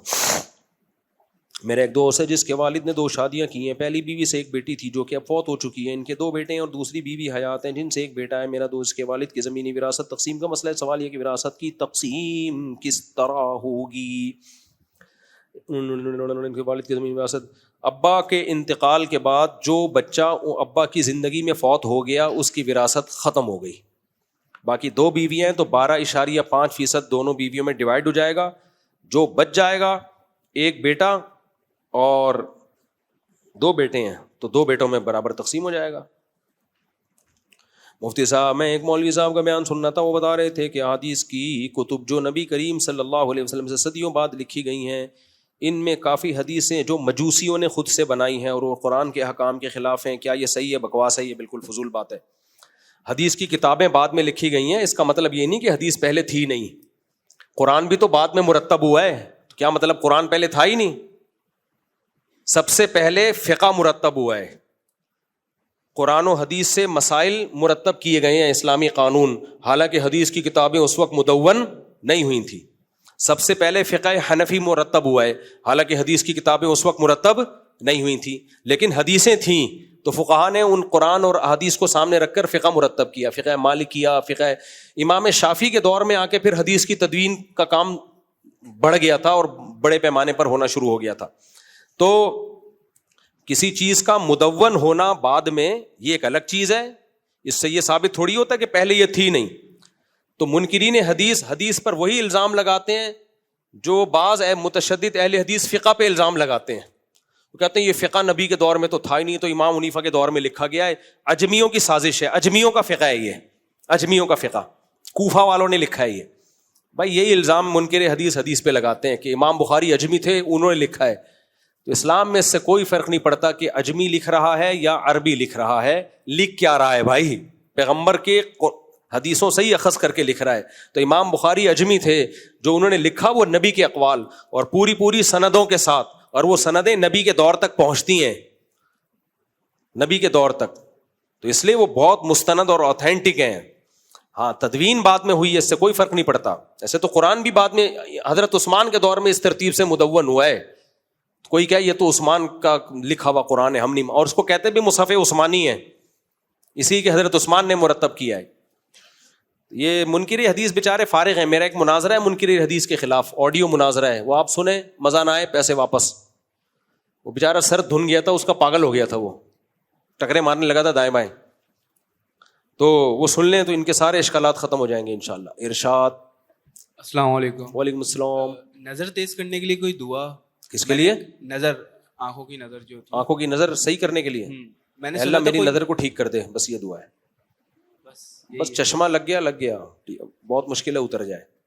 40 سال کے بعد قریب کی نظر ہر قیمت پہ کمزور ہوگی, لازمی, یہ ذہن میں رکھو. 1.5-2 نمبر کا چشمہ لگے گا. تو اس لیے اب میں چشمہ لگواتے ہوئے جب قریب دیکھنا ہوتا ہے, میں ویسے بھی پڑھ سکتا ہوں الحمدللہ, لیکن چشمہ لگا کے پڑھ لو تو زیادہ اچھا نظر آتا ہے. تو یہ کسی کا باپ بھی نہیں روک سکتا. میں 50 کا ہوں بھائی, میں 50 کا ہوں, آدھی صدی گزار لی میں نے زندگی میں. ارشاد. کیا؟ ہاں تو بیچارے لگا لیں. اب اس حالت میں کیا وہ نماز پڑھ سکتے ہیں؟ کچھ پیشنٹ اس حالت میں ہوتے ہیں کہ پیمپر لگانا ضروری ہے, تو بھائی نماز کے وقت میں وہ دو نمازیں اکٹھی پڑھیں نا. ظہر کو آخری وقت میں پڑھیں, صفائی ستھرائی کر کے ظہر پڑھی, اور فوراً عصر کا وقت داخل ہوتا ہے عصر پڑھ لی, پھر پیمپر لگا لیا. پھر مغرب اور عشاء اسی طرح, مغرب کو ڈیلے کیا, عشاء کے قریب صفائی ستھرائی کر کے مغرب پڑھی, اور عشاء کا وقت داخل ہوتے عشاء پڑھ لی, پھر پیمپر لگا لیا. یہ بھی اگر ممکن نہیں ہے, اتنی گندگی مسلسل نکلتی چلی آ رہی ہے, تو پھر وہ معذور ہے. تو پھر وہ وضو کر کے نماز پڑھ لے, اللہ اس کی نماز قبول کر لے گا. ارشاد. جلدی. سر کچھ لوگ جو نماز پڑھتے ہیں نا تو امام صاحب جب رکوع کے لیے چلے جاتا ہے تو پیچھے سے بندہ دوڑ کے آ جاتا ہے، تو یہ دوڑنا لازمی دوڑنا ہے یا ٹھیک نہیں ہے، دوڑنا ٹھیک نہیں ہے، حدیث میں منع کیا ہے نماز کے لیے دوڑنے سے. آرام سے جائے، رکوع مل جائے تو ٹھیک ہے، نہیں تو ایک رکعت بعد میں پڑھ لے بھائی. ارشاد، میں کچھ لوگوں کی پرچیاں بھی پڑھ لوں نا، بیچارے لکھ کے لائے ہیں. پہلے یہ پڑھ لوں کچھ پرچیاں. مفتی صاحب ایک مولوی صاحب کا بیان سننا تھا، اتارتے کہ آدھی انہوں نے ہو گیا. میرے بھائی اس کا جواب ہو گیا. بہت سے لوگ کہتے ہیں کہ ہماری فوج مذہبی ہے اور دین سے محبت کرنے والی ہے، لیکن فوج میں اکثر لوگ داڑھی نہیں رکھتے. سنت کو ذبح کرنا کون سی دینداری ہے؟ ادارہ مذہبی ہے، ہر آدمی مذہبی نہیں ہے. فوج میں تو عیسائی بھی ہیں، یہودی بھی ہیں. یہودی تو نہیں مجھے پتا، عیسائی بھی ہیں، ہندو بھی ہیں. تو یہودی نہیں ہے، یہودی تو ویسے ہی پاکستان میں ہے ہی نہیں. تو اس کا مطلب یہ تھوڑی ہے کہ ادارہ مذہبی ہے. ادارے کا جو نعرہ ہے ایمان، تقوی اور جہاد فی سبیل اللہ، اللہ اکبر کے نعرے لگائے جاتے ہیں. اور ابھی تو آپ کا آرمی چیف ہے، وہ تو صبح و شام قرآن کی آیتیں پڑھ رہا ہے، اس کو تو انڈیا کہہ رہا ہے مولانا عاصم منیر. تو اور کیا چاہیے تمہیں بھائی؟ اب تم چاہ رہے ہو کہ 4 ریون کے سارے بزرگ وہ آرمی میں چلے جائیں. تو ہاں کچھ سیکولر لوگ بھی ہیں آرمی میں، وہ انڈیویجول کوئی بھی کچھ بھی ہو سکتا ہے. لبرل لوگ ہیں، سیکولر لوگ ہیں، مذہب مخالف لوگ بھی، وہ ہر ادارے میں ہوتے ہیں، تو فوج میں بھی ہیں. لیکن فوج ایز اے فوج وہ سیکولر نہیں ہے، ایز اے ادارہ وہ سیکولر نہیں ہے. بہت سے لوگ کہتے ہیں ہو گیا میرے بھائی. باقی فوج میں بہت سارے کام کیے جا سکتے تھے، لیکن ہم لوگ ہمیشہ مخالفت پر بلیو کرتے ہیں. ہمیشہ ہماری پالیسی یہ رہی ہے کہ اداروں کے مخالفت میں آ کے کھڑے رہو، ان کو برا بلا کہہ کے عوام سے فیور لیتے رہو. اگر یہ پالیسی ہو نا کہ آپ ان کو حوصلہ افزائی کریں، ان کو فیور دیں، پھر جو غلط چیزیں ان میں ہیں وہ محبت سے آپ ان کی اصلاح کی کوشش کریں. یہ کام اگر ہم نے 50 سال سے کیا ہوتا تو آج بہت ساری تبدیلیاں ہو چکی ہوتی. ہماری پالیسی ہمیشہ یہ رہی ہے جو بھی حکومت میں آئے گا ہم نے مخالفت ہی کرنی ہے ممبر پہ بیٹھ کے اس کی. اور پھر عوام کہتی ہے ماشاءاللہ حق پرستی. مفتی طارق مسعود صاحب نے حق پرستی کا ثبوت پیش کر دیا. ڈرتے ورتے نہیں ہیں کسی سے. یہ ابے مخالفت کی کیا ڈرتے ہیں؟ کوئی گرفتار تھوڑی کرے گا مخالفت کر کے. تو جامعۃ الرشید کی جو پالیسی ہے نا وہ یہی ہے بھائی، مخالفت کی سمت مت جاؤ. آپ کی جو بھی حکومت میں ہے آپ اس کو عزت دو، اس کا احترام کرو. حاکم وقت ہے وہ، چاہے کوئی بھی ہو، اور اچھے کاموں میں اس کی حوصلہ افزائی کرو، اور جو اس میں غلطیاں ہیں آپ اس کو آرام سے محبت سے سمجھاؤ. اس طرح سے سوسائٹی کی اصلاح ہو سکتی ہے. لیکن اپوزیشن مت بنو، ہر جگہ جا کے مخالف. اپوزیشن کا کام کیا ہوتا ہے کہ بھائی گورنمنٹ میں جو اچھا کام ہوگا اس میں کیڑے نکالنا، اور جو غلط ہے وہ تو ویسے ہی غلط. اس کو جتنی غلطی ہے اس کو 10 گنا بڑھا کے پیش کرنا. اور آپس میں یہ لوگ بڑے دوبارہ مل لیتے ہیں، جب گرتے ہیں تو پھر سارے چائے پی رہے ہوتے ہیں ایک دوسرے کے ساتھ بیٹھ کے. تو یہ ٹھیک نہیں ہے. مجدد الفسانی رحمۃ اللہ علیہ کے جو طریقہ کار تھا نا، اکبر بادشاہ جو جلال الدین اکبر تھا ملحد ہو گیا تھا. وہ اتنا بیڑا غرق کر دیا تھا اس نے ہندوستان میں. تو علماء اس کے خلاف فتویٰ دیتے یہ کافر ہو گیا، اس کا نکاح ٹوٹ گیا، یہ ہو گیا. مجدد الفسانی رحمۃ اللہ علیہ نے ان کو کیوں الفسانی، دوسری 1000ویں کے وہ شروع میں آئے، انہوں نے تجدید کا کام کیا. انہوں نے کہا مخالفت سے کچھ بھی نہیں ہوگا، بغاوتیں ہوں گی، ہندوستان برباد ہو جائے گا. تو جا کے بادشاہ کا قرب حاصل کیا، محبت سے اس کو سمجھایا، شہزادوں کے قرب حاصل کیا، ان کو سمجھایا. یہاں تک ایک شہزادے سے کہا جب تک تو جنت میں نہیں جائے گا میں بھی جنت میں نہیں جاؤں گا. میں اللہ سے پوری کوشش کروں گا تجھے بخشوانے کی. کوشش ہی کر سکتا ہے انسان. اس کو ہدیے دیے. بادشاہوں کا قرب یا تو چاپلوسی میں کیا جاتا ہے اپنے فیور کے لیے، یا ان کو ٹھیک کرنے کے لیے کیا جاتا ہے. تو علماء نے الزام لگائے، بعض مولویوں نے، سب نے نہیں، کہ یہ تو حکومتی پٹھو ہیں، یہ تو یہ ہیں وہ. انہوں نے کیا کیا مجدد الفسانی رحمۃ اللہ علیہ کی کوششوں سے بالآخر جلال الدین اکبر کلمہ پڑھ کے دنیا سے گیا ہے، ایمان قبول کر کے گیا ہے. جو مسلمان تھا مرتد ہو گیا تھا، خنزیر کا گوشت کو حلال کر دیا تھا اس نے، دین اکبری بنا رہا تھا، سارے مذاہب کو کچمبڑ بنا کے ایک مذہب بنا رہا تھا وہ. تو جی دین الہی کی ایک الگ دین بنا رہا تھا وہ. تو مجدد الفسانی رحمۃ اللہ نے بہت محبت سے قرب حاصل کیا، شہزادوں کو سمجھایا. انگریز کا 200 سال جو پلان تھا نا وہ مؤخر کر دیا. انگریز 200 سال پہلے ہندوستان پہ قابض ہو جاتا، لیکن جلال الدین جو مجدد الفسانی شیخ احمد سرہندی رحمۃ اللہ علیہ کی کوششوں سے انگریز کا داخلہ یعنی جو قبضہ تھا وہ 200 سال کے لیے ڈیلے ہو گیا. تو یہ بھی ایک طریقہ ہے میرے بھائی. جامعۃ الرشید کی یہی پالیسی ہے. اس پالیسی پہ لوگ کہتے ہیں سرکاری لوگ ہیں, درباری ملا ہیں. بھائی جامعۃ الرشید 1 روپے نہیں لیتا, نہ حکومت سے نہ فوج سے, 1 روپے نہیں لیتا. ہم بھی تو جامعۃ الرشید کے ہیں. میں واگا بارڈر گیا ہوں, جو میں نے بیان داغا ہے, کسی فوجی کا فون نہیں آیا تھا ہمارے پاس کہ آپ واگا بارڈر جائیں, نہ کسی فوجی نے ایک لڈو کھلایا ابھی تک ہمیں. ایک دوست ہے میرے فوج میں, ان کا شکریہ آیا تھا, مفتی صاحب ویل ڈن, آپ نے ہماری حوصلہ افزائی کی. اور وہ جو واگا بارڈر پہ کرنل صاحب تھے, انہوں نے بڑا خوشی کا اظہار کیا. اس کے علاوہ تو کچھ بھی نہیں ہے میرے بھائی. تو جو پازیٹیو وے میں کام کرے گا وہ درباری ہے, وہ سرکاری ہے, وہ یوں ہے, وہ ایسا ہے. ہاں کچھ لوگ سرکاری درباری ہوتے بھی ہیں, اٹھاؤ گیری والے بھی ہوتے ہیں, جو فیور لے رہے ہوتے ہیں اپنی ذات کے لیے.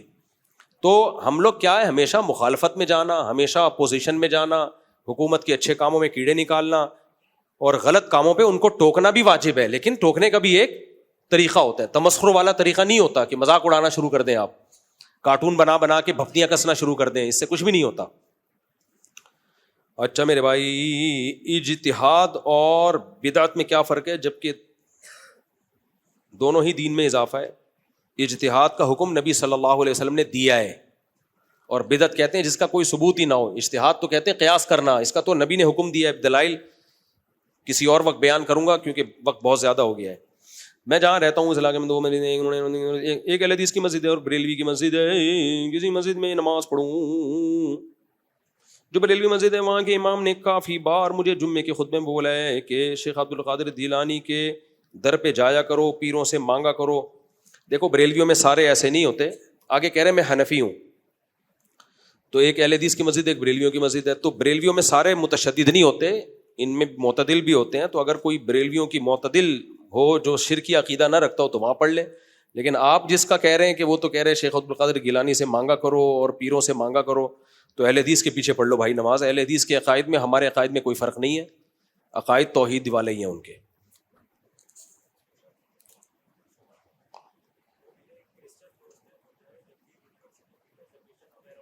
اتنی آہستہ سے ہوتی ہے.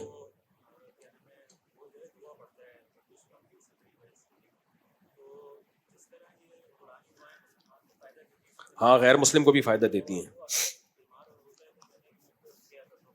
ہاں تو کر سکتے ہیں. جی جی.